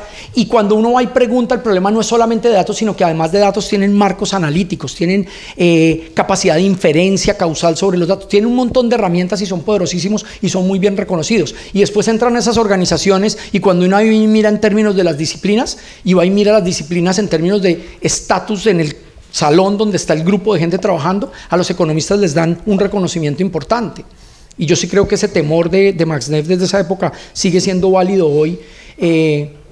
Hace un rato que estábamos conversando con los amigos de la diaria, una de las cosas que les decía es: yo quiero hacer un experimento, un ejercicio algún día de tomar fotos de cuando están los presidentes de las repúblicas con el gabinete de ministros al lado y medir los centímetros de distancia entre el ministro de Hacienda y el presidente, como están sentados, como un proxy de poder, y les garantizo que va a haber una correlación alta entre esa distancia y ser ministro de Finanzas o ministro de Economía o ministro de Hacienda, y dónde van a estar los ministros más lejanos del presidente, probablemente el de Medio Ambiente, probablemente el de Educación, ese tipo de cosas. Pero creo que hay una cosa de estatus allí importante, y todo esto que estoy diciendo es que vamos a hacer en esa formación. Y como decía, la mayoría de los estudiantes de pregrado no pasan por todos estos nuevos temas que sabemos montones. No pasan por ahí, es muy poquito lo que se exponen a eso. Entonces yo sí creo que tenemos una responsabilidad grande frente a eso. Y lo que estoy tratando de argumentar es que la experiencia de hacer experimentos en campo y en laboratorio y llevarlos al aula puede ser muy importante para eso. Ahora, el tema es importante porque las voces de los estudiantes, vuelvo e insisto, probablemente ustedes vieron o no este estudio que hizo Eduardo Lora y Hugo Ñopo hace unos años, en donde hicieron una encuesta muy grande a estudiantes de varios países de América Latina sobre cuál es el paradigma que se está enseñando. Es impresionante la homogeneidad de la enseñanza de la economía en América Latina. Son muy poquitos textos los que son comunes a la mayoría de programas, y los estudiantes mientras tanto manifiestan en esta encuesta una insatisfacción con relación a los métodos de enseñanza, en donde sienten que las clases se basan exclusivamente en los libros de texto y son muy poquitos y muy homogéneos, y los conocimientos se transmiten solo con charla, tiza y pizarrón, es el texto. Eduardo, sobre todo Eduardo Lora es de la vieja guardia, ya la tiza fue apareciendo y ahora el marcador en el tablero seco, pero esa es la gran innovación tecnológica que probablemente hemos tenido. Obviamente hay iniciativas, hay varias iniciativas, pues no solamente el proyecto de CORE, sino vienen varias iniciativas de estudiantes en el mundo entero que están tratando de exigir, de pedir, de reclamar un cambio en la enseñanza de la economía, y de esto hay muy buenas iniciativas, y yo creo que hay suficiente masa crítica para estar pidiendo y reclamando esto. Algunas de ellas yo creo que se han ido por caminos que no comparto plenamente, como por ejemplo eliminar las matemáticas de la formación de economía. Yo creo que es un error. Sí es cierto que la utilización de las herramientas matemáticas puede llegar a generar niveles de abstracción, pero la abstracción per se no es mala. Yo creo que es buena, es importante, es valiosa. Como decía George Box, todos los modelos son malos, solamente que hay unos más poderosos que otros, más útiles que otros, pero el tema de la matematización o no de la economía es una de las corrientes que ha cogido en algunos grupos más críticos, pero yo creo que el problema no es por ahí en temas de matematizar o no la economía, sino de cómo las matemáticas utilizando para poder entender el comportamiento de la economía. Les voy a dar dos ejemplos de cosas que yo creo que son discientes de cómo enseñamos la economía y cómo es la economía de verdad. Pensemos en cómo enseñamos el modelo de firma y del consumidor. Le dedicamos una fracción mucho más grande e importante a un modelo sin fricciones, donde todos son agentes precio aceptantes. Yo no sé si aquí dicen tomadores de precio o precio aceptantes, pero todos me entienden. ¿Listo? Y yo lo que le digo a los estudiantes es: esto es una gráfica de la canasta familiar de los colombianos, el cuánto por ciento se gasta en alimentos, bebidas no alcohólicas. Aquí está alojamiento, agua, electricidad, gas y otros combustibles. Aquí está transporte, aquí están bienes y servicios diversos, aquí están restaurantes y hoteles. Esa es la composición de la canasta familiar, es bastante estable en los últimos 10 años. Y les digo, cojan esto de la canasta familiar, cojan los elementos que se les ocurran de cada una de esas categorías y tratemos de pensar por un segundo si tanto compradores como vendedores son precios aceptantes. Y de verdad que son muy poquitos. Estaba oyendo en Uruguay que creo que la leche está regulada. En Colombia la leche no está regulada. Pero las distorsiones, subsidios, controles y situaciones de poder de mercado por dominancia de mercado del lado de la oferta, del lado de la demanda, son mucho más comunes en cada una de esas cosas. Y sí enseñamos algunas de esas cosas, pero la mayoría del paradigma está sustentado en que el mercado llega a equilibrio, el equilibrio es bueno, es eficiente, es Pareto eficiente y funciona muy bien si no se interviene porque estamos suponiendo que y le pongo a los estudiantes a pensar en eso al final del curso de Introducción a Microeconomía, y lo que siempre me preocupa es que son mucho mejores para aplicar las herramientas para los bienes y servicios de la canasta familiar, que probablemente sí están en un mercado sin fricciones competitivo, con información clara y donde todos realmente pueden funcionar como tomadores de precios o precio aceptantes. Y la otra todavía más interesante es esta, es el concepto de las ganancias del intercambio. Yo creo que no hay curso de economía introductorio, incluso macro y micro, que no hable de las ganancias del intercambio como un constructo sobre la importancia de generar intercambio entre las partes y derivada de las ventajas comparativas. Entonces tenemos el ejemplo clásico, acuérdense que antes eran Robinson y Viernes y después lo pasaron a Tom y Hank, probablemente porque los estudiantes habían visto la película. El problema es que ahora los estudiantes no vieron la película de Tom Hanks, entonces cuando yo utilizo Tom y Hank, ya no saben quién es Hank y quién es Tom. De pronto Robinson Crusoe tampoco lo leyeron, no tengo ni idea, pero el punto es que esa es la metáfora sobre la cual construyeron todo el cuento de que hay unas ventajas competitivas entre producir cocos y producir pescado, y producir cocos y producir pescado, y que si estás solo ahí en la isla del señor, que es un solo agente, tiene que encontrar de acuerdo a sus habilidades y sus necesidades cuánto va a producir de cocos y de pescado, pero de pronto apareció este otro señor en la isla y el otro señor también produce coco y pescado, pero tiene unas habilidades distintas y entonces las pendientes de las dos fronteras de posibilidades de producción son distintas, y encontrar la demostración de que pueden intercambiar entre unos y otros en micro es un mensaje poderosísimo y se los enseñamos al detalle y son capaces de volvérselo a explicar a usted muy sencillo en palabras, en gráficas, y después lo aprenden a hacer en ecuaciones y demás. Y lo mismo lo hacemos en términos de trade, de niveles macro, y entonces el ejemplo clásico, este es el libro de Mankiw, creo, es Brasil y Estados Unidos produciendo aviones. Los dos producen aviones, pero de pronto Embraer tiene una mayor ventaja comparativa en producir aviones más pequeños y Boeing tiene la posibilidad de producir aviones más grandes, y entonces el intercambio va a ser bueno para los dos países. Y vuelve y aparece esta idea de que las ganancias del intercambio son buenas y el intercambio comercial dentro de ciertas condiciones es bueno, porque todo el mundo va a terminar intercambiando más allá de la frontera de posibilidades. Si no tuvieran intercambio, más allá de la frontera, más allá de la frontera, más allá de la frontera, y todo el mundo va a ganar. Y esto lo machacamos y lo machacamos y lo machacamos y los formamos muy bien para entender eso. Y derivado de esto, pues está todo un paradigma sobre la importancia del comercio, la importancia del intercambio, la importancia de no interceder, la importancia de la formación de precios y demás.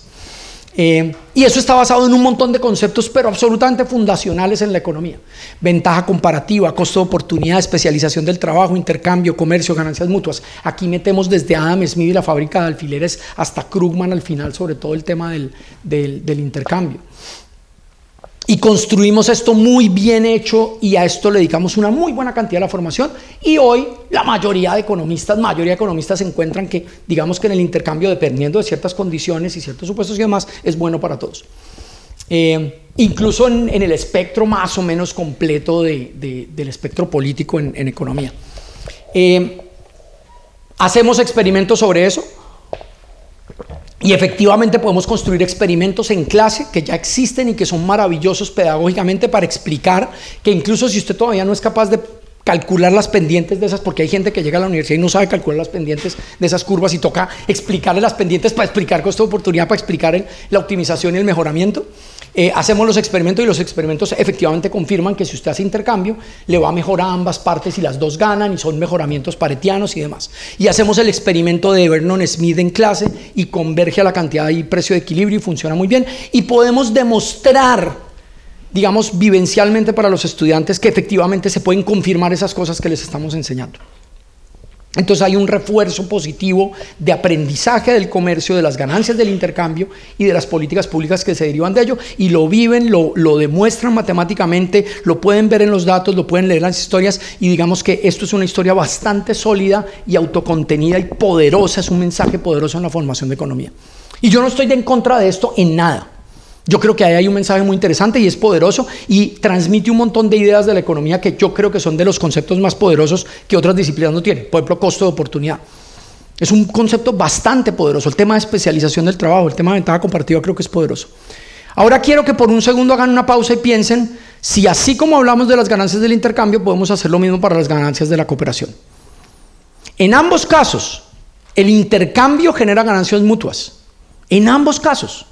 En la cooperación, dos personas que cooperan en una situación de una relación de confianza, de acción colectiva, de dilemas sociales, de bienes públicos, de recursos de uso común, hay ganancias mutuas de la cooperación. Hagámosle una pequeña prueba a ver si todo el constructo, paradigma, historia, narrativas, ejemplos, también le dice a los individuos que estudian economía que la cooperación es buena. Entonces vamos a comparar todo eso, es equivalente. Entre las ganancias del intercambio desde los conceptos de ventaja comparativa, intercambio, comercio, ganancias mutuas, y las ganancias de la cooperación en términos de acción colectiva, provisión voluntaria de bienes públicos, confianza, reciprocidad, que son todos estos mensajes que además la economía del comportamiento y la economía experimental han demostrado que son los de los humanos de verdad, que los humanos de verdad pueden lograr todo esto, todo lo que he venido hablando es sobre eso. ¿Qué hacen la mayoría de los textos de pregrado? Lo primero es que utilizan la metáfora del dilema de los prisioneros, ¿no? Entonces la metáfora del dilema de los prisioneros, empecemos por los personajes. Son dos delincuentes. No, y esto produce risa y de verdad yo me río también cada vez que cuento la historia pero es sorprendente. Yo no he oído a nadie yo estoy tratando de escribir un paper sobre exactamente esto. La metáfora es de dos delincuentes que tienen la oportunidad de confesar, delatar el uno al otro o quedarse callados para proteger el uno al otro, y que en el mejor de los casos para ellos cooperar quiere decir encubrir al otro. ¿Sí ven la narrativa que se está construyendo con el cuento? Y además son delincuentes. Entonces es muy fácil con esa narrativa decir que los dos delincuentes, pues porque son delincuentes, van a delatar en uno al otro, se van a terminar traicionando y los dos van a terminar condenados en la cárcel. Y que lo que llama cooperación no va a pasar. ¿Qué va a pasar entre dos delincuentes? Entonces armamos la historia de la estrategia dominante, y si es una estrategia dominante quiere decir que independientemente de lo que haga el otro, siempre él va a escoger esa, y esa va a ser la de traicionar al otro. O sea, empezamos por la metáfora del dilema de los prisioneros, construida por un par de psicólogos por allá en los años 50, que después la apropió muy bien la economía y la introdujo dentro de todo el cuento de la teoría de juegos, es que la cooperación no debería suceder entre humanos, pero es que los humanos además tienen esa narrativa del uniforme de ser delincuentes. Y si sucede, resulta que el resto de la historia en el texto de economía, en donde aplicamos eso, el señor John Nash se ganó el premio Nobel, porque 30 años después, por allá un montón de gente dijo, esto está buenísimo para mirar el problema del oligopolio. Y cogen y adaptan todo esto y revolucionan la economía de la teoría de juegos con todo esto. Resulta que la historia es que si dos firmas cooperan, se llama colusión, y hay que meterle la Superintendencia de Industria y Comercio y hay que meterlos a la cárcel porque cooperaron. Y entonces los ejemplos clásicos de texto son el presidente de esta aerolínea, que fue un caso real con el presidente de la otra aerolínea, que llamaron por teléfono y son tan de buenas que la CIA estaba interceptando el teléfono y los oyó hablar de que estaban haciendo colusión para definir las tarifas de la ruta, creo que era en la costa oeste entre Washington y Nueva York, o Washington y Boston, ya no me acuerdo. Y ese es el ejemplo que ponemos de texto. Y la aplicación inmediata de dilema de los prisioneros a economía es un duopolio, donde el duopolio le permite la captura de rentas a dos partes en el mercado, a través de cantidades o a través de precios, de coludir. Y la palabra colusión es pecado en economía. Es acordar precios, eso va en detrimento de la sociedad, porque eso reduce el excedente del consumidor. por generar estas ganancias extra de excedentes del productor. Entonces, ¿sí me entienden las narrativas positivas y negativas que se construyen alrededor de las ganancias del intercambio versus las ganancias de la cooperación? ¿Qué pasa si nos inventáramos otras narrativas distintas sobre qué quiere decir cooperar y las ganancias de cooperar? Y cambiamos los personajes de que no tengan que ser prisioneros, delincuentes, que cuando cooperan lo que están haciendo es encubriéndose. De que firmas que cuando cooperan no están violando la ley, sino que están generando estas partes, como se llame, la provisión de bienes públicos, la acción colectiva, la cooperación. Pero fíjense la diferencia de las narrativas del tono de cómo enseñamos las ganancias del intercambio y las ganancias de la cooperación. Y esto es para esos poquitos que hablen de la palabra cooperación en los textos y en la forma como los enseñamos. Y la última, que esa sí es la tapa, es los que enseñan esto y además traten de hacer un experimento con el dilema de los prisioneros en clase, con incentivos reales. Yo no sé si aquí alguien ha tratado de hacer en clase un dilema a los prisioneros. Se estrella con la cochina realidad. ¿Y cuál es la cochina realidad? Que el 40-50% de los estudiantes cooperan. Y entonces, ¿usted qué hace si usted lleva enseñándoles que la estrategia dominante es que nadie coopere, que todo el mundo sea free rider, que todo el mundo se aproveche de las oportunidades de los demás, y resulta que usted hace el experimento en clase y la mitad de los estudiantes quieren cooperar? Entonces, como que no cuadra una cosa con la otra. Resulta que tenemos mejores paradigmas, mejores modelos, mejores instrumentales para demostrar por qué sí es viable y es deseable y es bueno para la sociedad, y hay una fracción considerable de la gente y dentro de ciertas condiciones que la cooperación sí se puede dar y puede emerger naturalmente. Pero el intercambio sí lo tenemos clarito y lo tenemos bien documentado y lo tenemos explicado con montones de ejemplos. Y vuelvo y repito, yo no tengo nada en contra de eso, me parece muy bien. Pero ¿por qué el peso tan distinto entre una forma y otra de construir narrativas para la enseñanza? Yo creo que esto tiene que ver con las prácticas en el aula también. Las posibilidades que damos en el aula para generar espacios colaborativos en economía son relativamente pequeñas. Si usted va y compara cómo se enseña en distintas disciplinas, tengo la sospecha de que el trabajo en grupo y el trabajo en grupo en el aula es menos frecuente en los cursos de economía que en otras disciplinas. Vaya y mire cómo se enseña en física, en química, en biología. Hay mucho trabajo colaborativo en laboratorio, haciendo experimentos y demás. En economía no.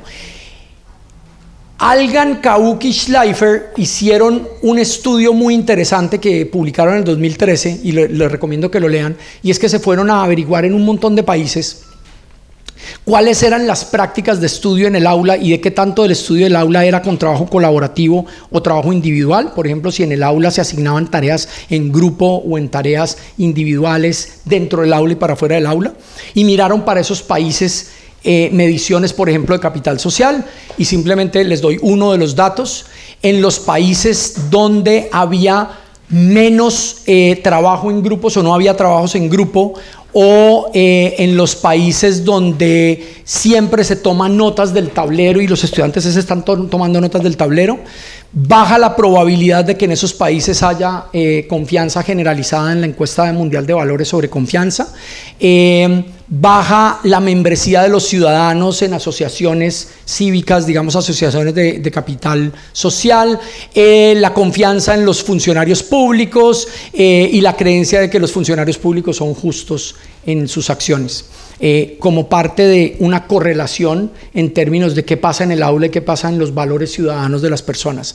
Esto es controlando por un montón de cosas, pero el argumento de ellos en general es que efectivamente las prácticas de la educación también son formadoras de valores ciudadanos, y yo estoy convencido de eso. Hay gente que cree que ya en la universidad ya se fregaron, ya llegaron como llegaron de la casa y de la casa se quedaron así. Yo creo que todos somos estudiantes en formación. Mientras tanto, el uso de experimentos sí ha mostrado algún impacto sobre los aprendizajes. Catherine Eckel y Cheryl Ball y Cristian Rojas tienen este paper donde tienen una cita muy interesante donde dice: cuando las cosas se ponen aburridas en la clase de química, el profesor puede comenzar un incendio o provocar una explosión. En economía no tenemos reacciones químicas interesantes sobre las cuales apoyarnos. Yo creo que sí, yo creo que tenemos reacciones químicas interesantes de endorfinas, de emociones. Ya les conté de mis propias experiencias emocionales en la escuela de verano de economía experimental. Yo creo que podemos hacer, pero efectivamente en el paper de ellos lo que hacen es un experimento en el que en unos cursos de exactamente el mismo curso, en unas secciones, aplican experimentos en clase de mercado, de externalidades, de bienes públicos, y en otra no, y la evaluación final del curso es exactamente el mismo examen, y efectivamente las notas del grupo que es experimental, hay mayor frecuencia de resultados en los exámenes mayores de aprendizaje, por esa parte, llamémosla experiencial, de hacer parte de experimentos en clase. Entonces yo creo que hay algunas pistas sobre eso.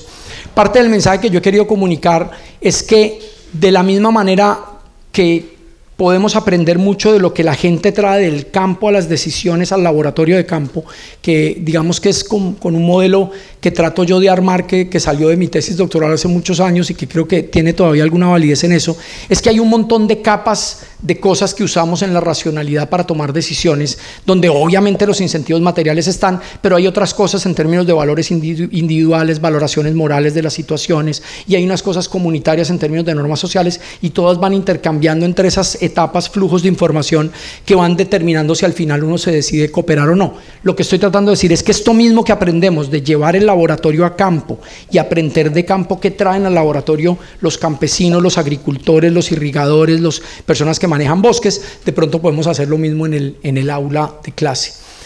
¿Por qué creo que es importante y valioso? Primero porque la prueba y error, que es uno de los, digamos, fundamentales del mantra de la economía experimental, es la repetición, y la repetición para generar replicabilidad, creo que es una de las cosas más poderosas que puede haber para entender cómo funciona la economía. Estar en los zapatos del otro, no solo por razones de empatía, sino por entender la racionalidad de qué haría yo si fuera el otro y qué haría yo en los zapatos del otro, y cuando interactuamos cómo aprendemos de las decisiones. Yo creo que es importante dejar que lo que en el lenguaje de Kahneman, el sistema 1 y sistema 2 operen simultáneamente para entender la economía, y en el aula es poderoso. Creo que esa idea de que todos estamos en el aula mirando al tablero, tomando notas y entendiendo racionalmente un modelo, es valioso, es necesario, pero no es suficiente.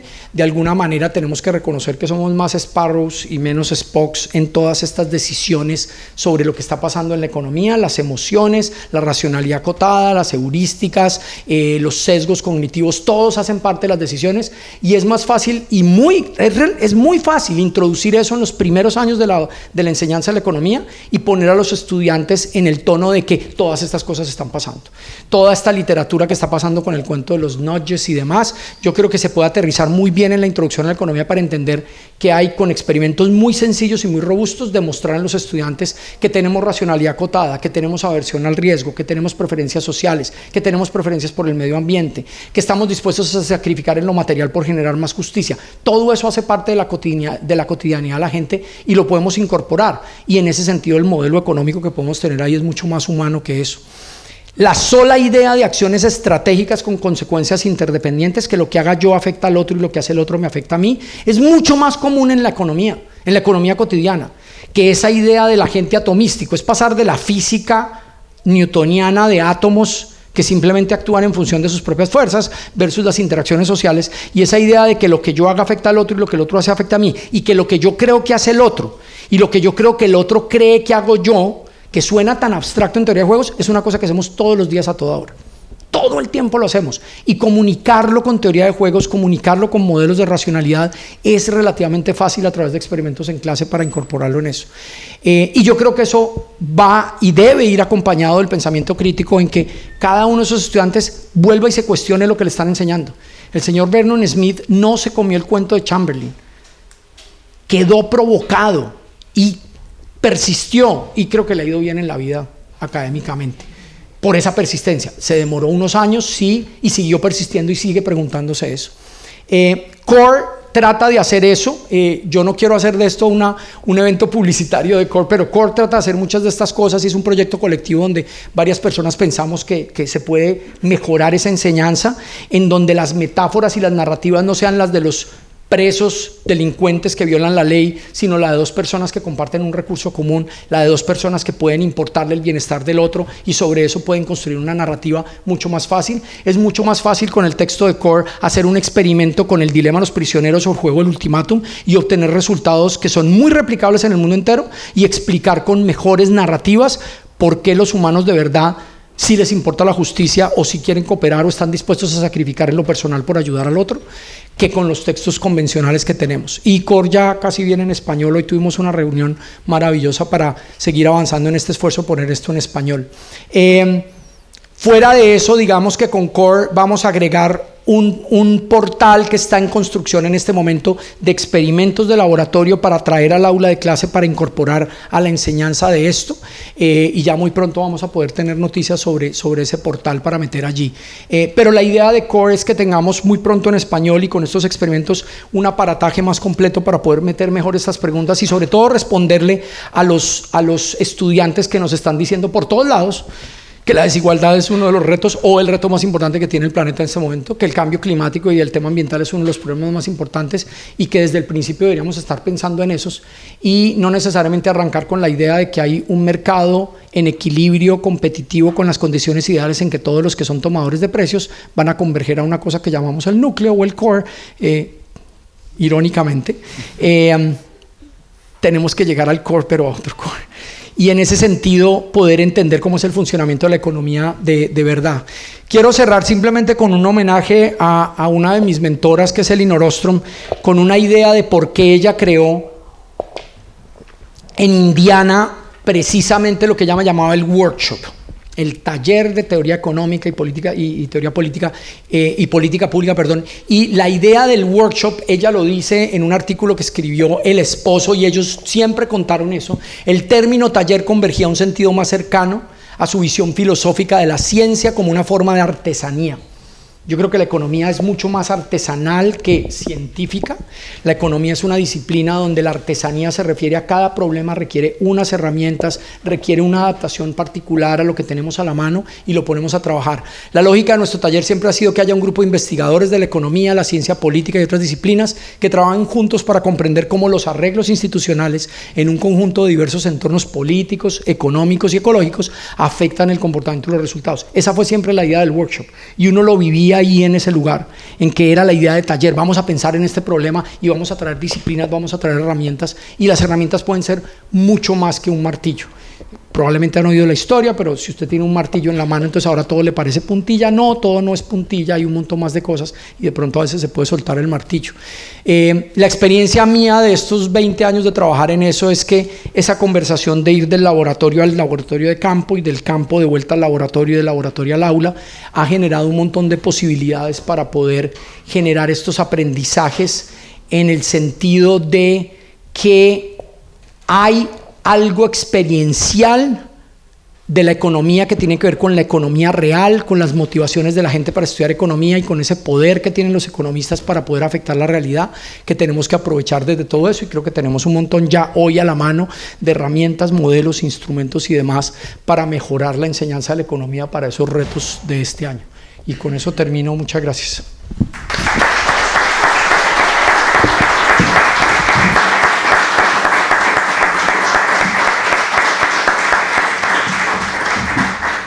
Muchas gracias, Juan Camilo, por esta magnífica presentación.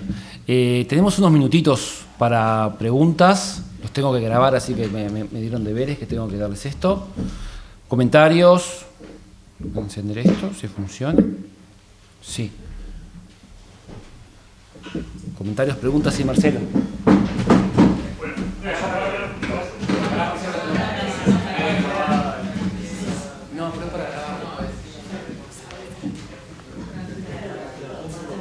Hola, ok. Buenas noches a todos. Gracias, Juan Camilo, por esta estupenda charla. Le escribía ahora al finalizar a mi pareja, le decía, estoy hace 1 hora y media acá, pero estoy atrapado, es increíble, así que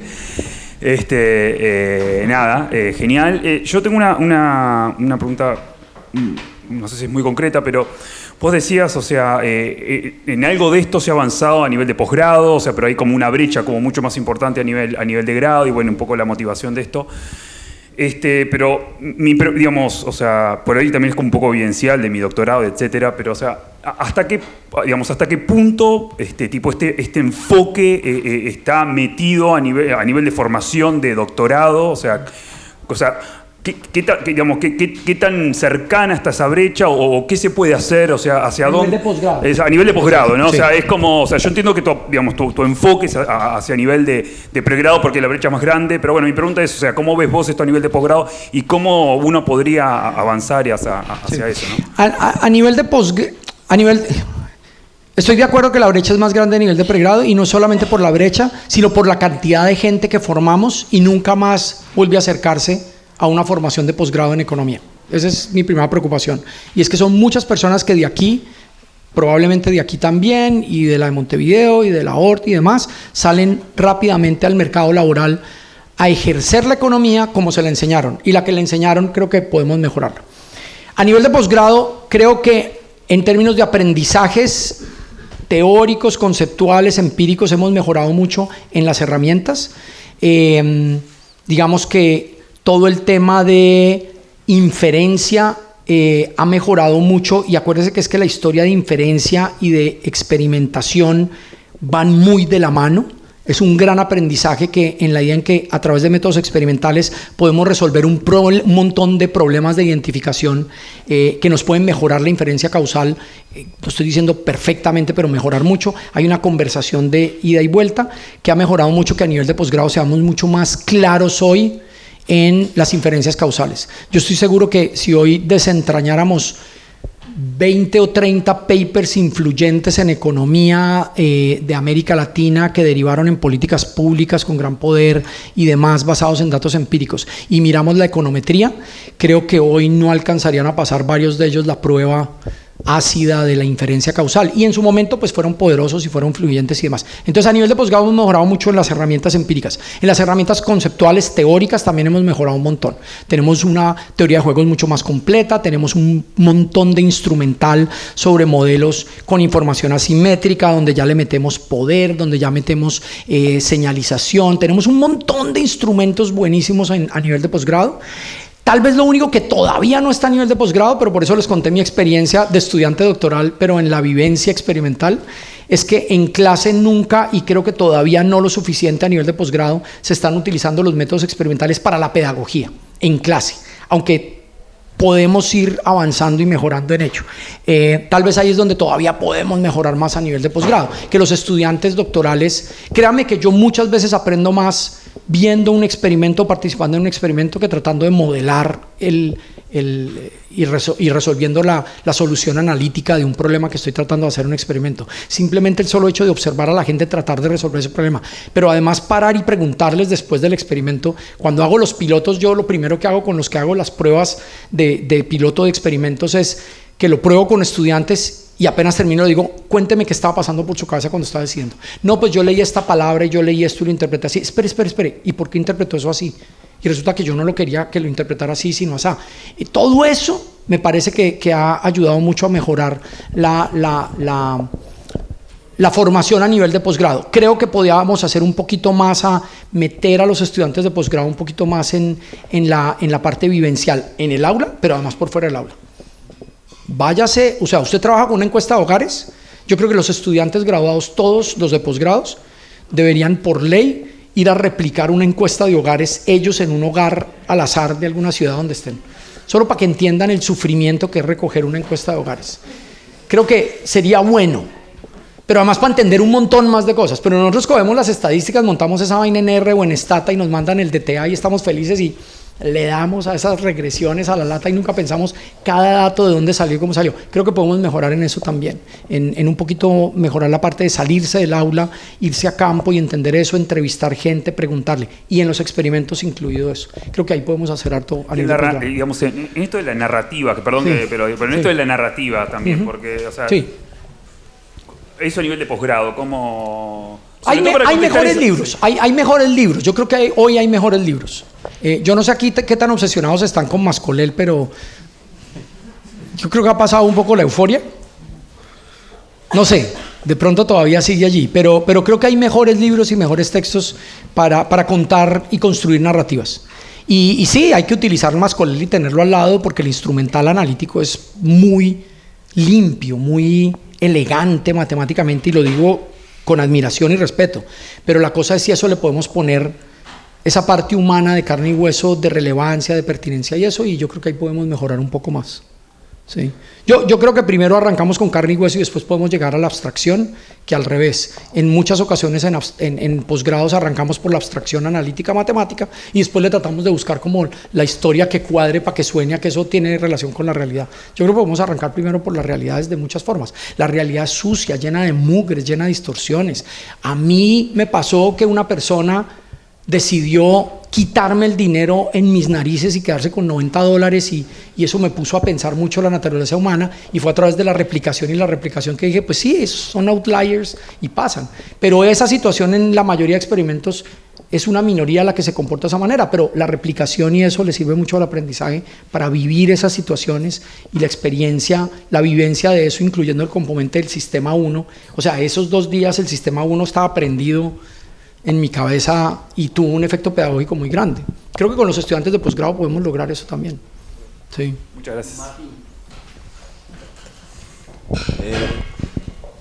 Primero agradecer, fue muy buena la conferencia y creo que a todos nos dejó muchas cosas para pensar, para reflexionar, fue muy motivante. Tenía dos preguntas que están hilvanadas.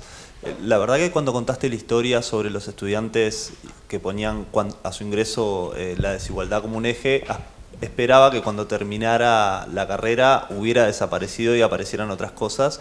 Me dio bastante sorpresa y la pregunta es si eso puede estar asociado a los programas. Yo me imagino si uno hace esto en esta facultad, no creo que tenga esos porcentajes. Esa era una parte de la pregunta. ¿A usted le gustan los experimentos? Hagámoslo. Antes de... Probemos. Es verdad. Probemos, sí. Y el otro componente, porque como nombraste una parte, los estudiantes, sus expectativas, la formación, pero al final la vida académica también está el tema de los journal y cómo direccionan. Y ahí la palabra inequality, estoy seguro que no tiene ni ahí el peso que surge en las iniciativas iniciales. Totalmente de acuerdo. Incorporar esa perspectiva en cómo es ese tema, ¿no? Sí, es un reto para la gente que escoge la carrera académica, estoy totalmente de acuerdo. Yo creo que la perspectiva para los jóvenes que quieren buscar una carrera académica y que dependen mucho de su progreso y futuro y avance está en las preguntas innovadoras, en los métodos innovadores, en no inventarse el agua tibia, en descubrir esto y aquello.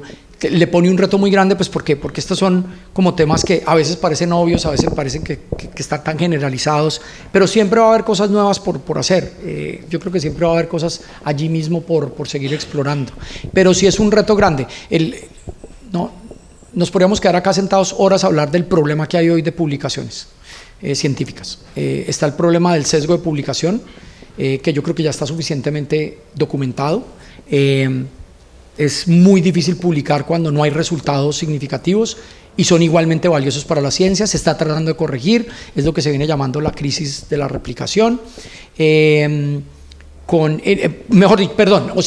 sesgo de publicación y por otro lado la crisis de la replicación. En la crisis de la replicación, el hecho de que no estamos siendo capaces de replicar muchos resultados experimentales para el caso experimental y behavioral. Yo creo que eso es bien interesante también de pensar. Entonces hay un montón de retos extras que le hacen difícil a la gente que quiere hacer carrera académica hoy. Pero yo sí creo que uno siempre puede ocurrírsele algo extra. Créanme que yo llevo 25 años tratando de investigar sobre el problema de los recursos de uso común y yo no creo que esté saldada la pregunta. Yo creo que todavía hay cosas por resolver, todavía hay cosas por entender.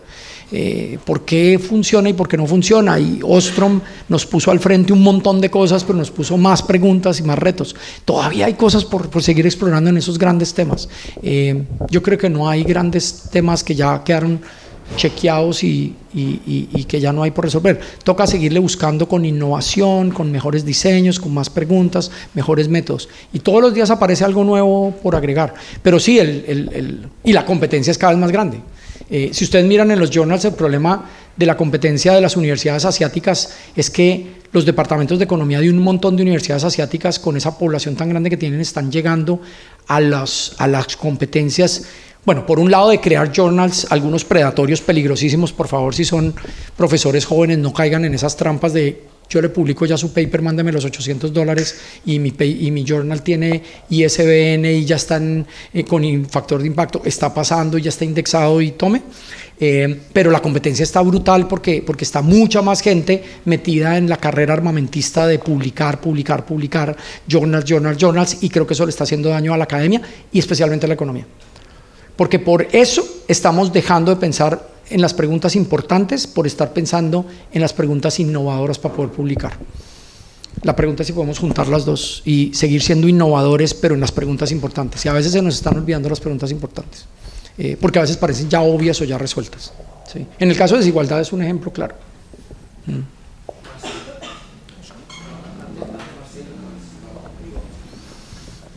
Hola, bueno, felicitaciones por la charla.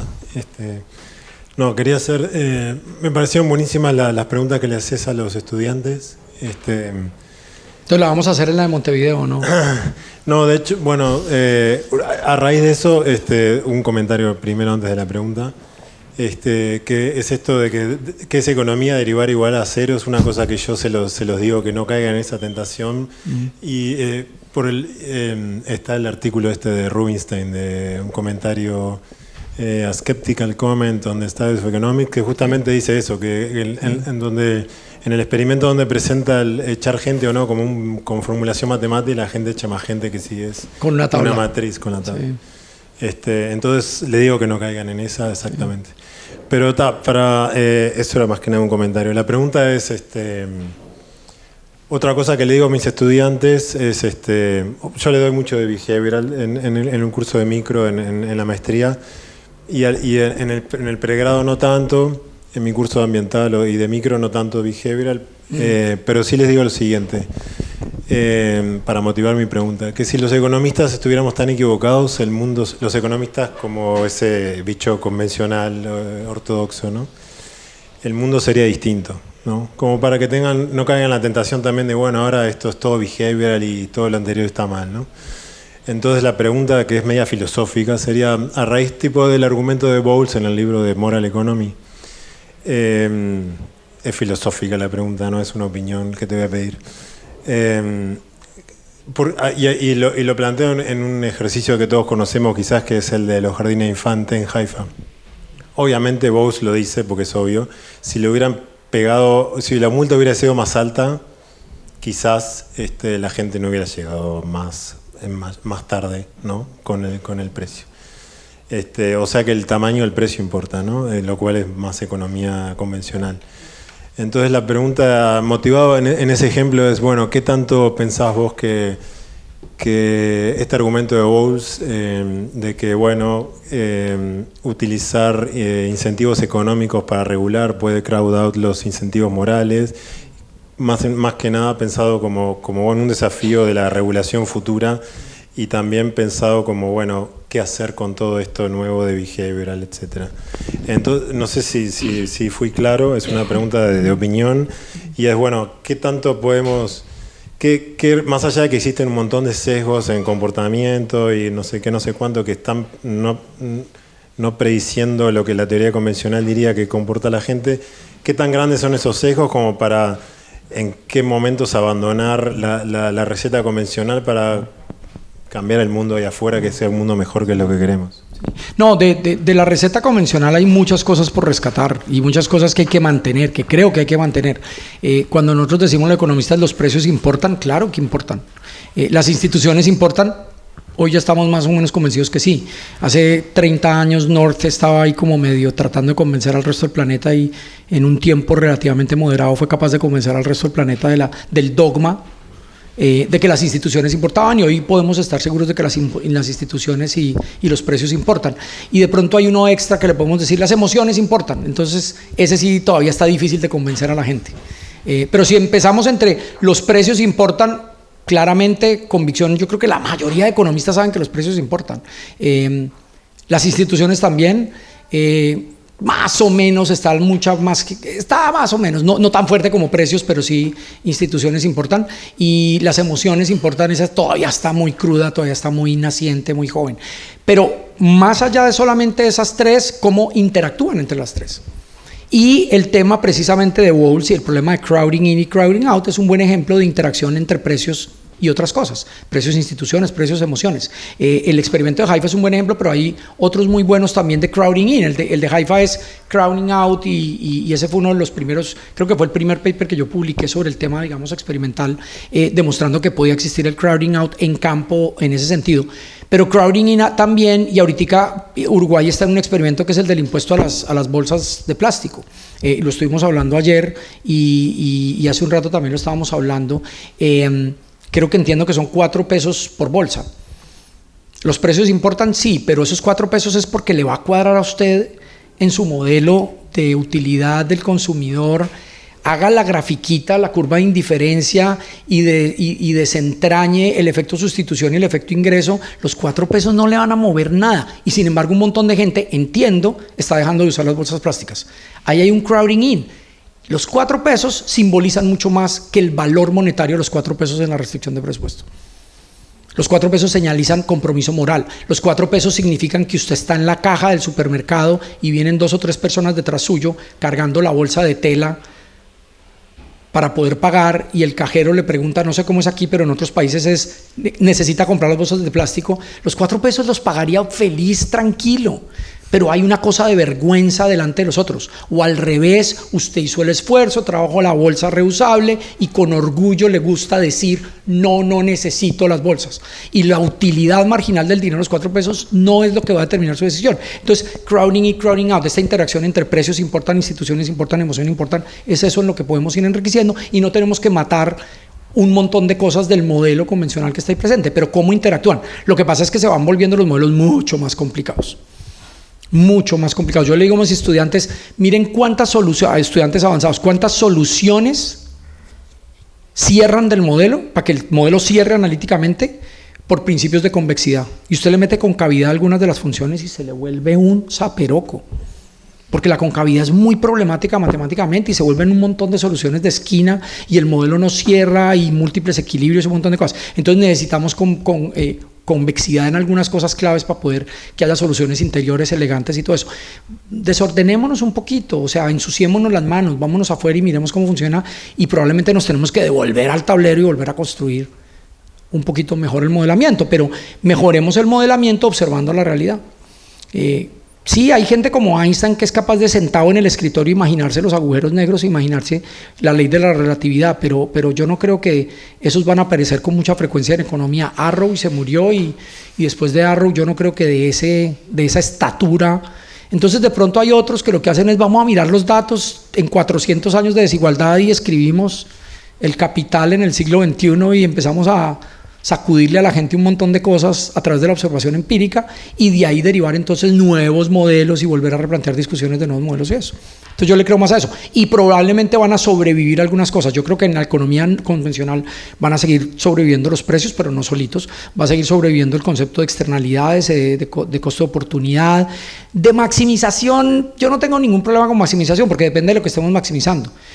Optimización a veces me gusta un poquito más que maximización porque optimizamos muchas más cosas al tiempo, no maximizamos una sola función. Entonces ahí yo creo que podemos aprender de una fusión entre lo que hay ya existente funcionando, descartemos lo que no y metamos cosas nuevas. Y léanse el paper de Rubenstein que es buenísimo, ese experimento es muy bueno. Sí, bueno, también agradecerte la charla, fue muy motivante, la verdad que despierta preguntas y bueno, no sé, me parece que fue muy fructífera.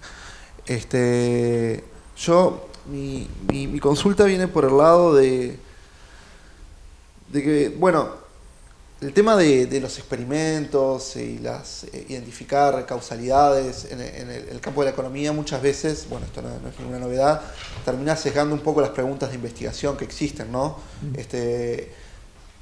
Para la publicación, digamos, las cosas que se pueden hacer o no se pueden hacer, no siempre es lo que uno quisiera hacer cuando tiene que encontrar un efecto causal y las posibilidades de diseñar experimentos también son relativamente acotadas. Yo sé que esto no tiene nada que ver, o no necesariamente tiene que ver con cómo lo trasladamos al aula, pero ¿no hay algún tipo de riesgo, ¿sí? En pensar, ¿sí? Cómo trasladar al aula esta dinámica de los experimentos a la hora de enseñar, qué enseñamos, cómo lo enseñamos, no hay un riesgo similar, o no, capaz que no tiene nada que ver.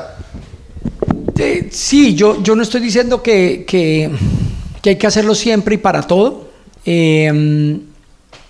Yo creo que siguen apareciendo riesgos, pero creo que vale la pena intentar, simplemente por ese componente que les estoy diciendo, de que si los precios importan y además las instituciones también importan, pero por ejemplo las emociones también importan, a través de métodos experimentales es muy fácil incorporarle esto a las regularidades, a las antianomalías, que inicialmente se llaman anomalías, para mostrarle a los estudiantes, por ejemplo, que son cosas regularmente frecuentes e importantes para poder ayudar a explicar y resolver las grandes preguntas. Acuérdense las frases de los estudiantes que les mostré, o sea, son preguntas muy complejas, muy grandes, y yo creo que con un mejor instrumental se pueden hoy trabajar incluso a nivel de pregrado para motivarlos a que sigan persiguiendo esas buenas preguntas, y creo que el traer los experimentos al aula pueden ayudar a enriquecer la forma como ellos pueden ver analíticamente, epistemológicamente y experiencialmente esas preguntas. Habiendo dicho eso,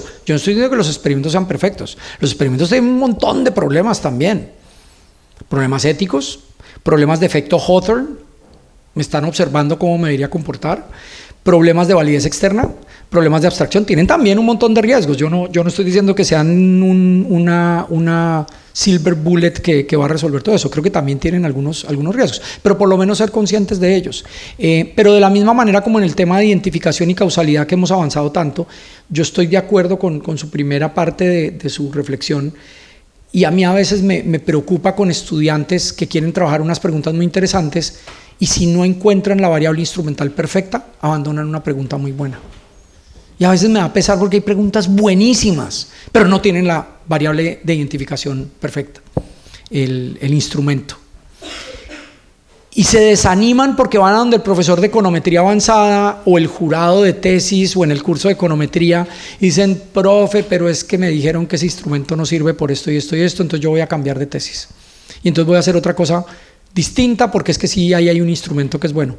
Y abandonar buenas preguntas es una pérdida muy importante, sobre todo cuando uno está joven y quiere todavía resolver preguntas grandes. De pronto nos vamos volviendo viejos y se nos va dando o pereza o el reality check o yo no sé qué. Pero mientras uno esté como estudiante de pregrado o posgrado pensando en buenas preguntas, no las dejemos morir. Casi siempre una respuesta inmediata, eso es un poco parte del problema conmigo, es cuando unos estudiantes les dicen que no tienen el instrumento perfecto para probar causalidad y abandonan esa base de datos, entonces vienen a tocar la puerta: Juan Camilo, es que me dijeron que no tengo la variable instrumental, entonces me va a tocar diseñar un experimento, entonces hacemos un experimento. Y yo: espere un momentico, pare, acuérdese del martillo, no todo es una puntilla, ¿cuál es su pregunta? Entonces hay ahí como un juego de buenas preguntas y cómo resolvemos a través de muchos posibles, pero en muchas ocasiones yo hay estudiantes que les digo: no haga el experimento no le sirve, más bien trabaja estos datos, el experimento le puede servir para otras cosas, pero no para lo que usted quiere responder. Pero es un juego permanente, es artesanía. Yo vuelvo al cuento de artesanía, es artesanía, cada problema, y ojalá problemas buenos. Y el riesgo de los experimentos, estoy de acuerdo, también existe, y también tenemos que ser conscientes de los riesgos y las críticas a los experimentos.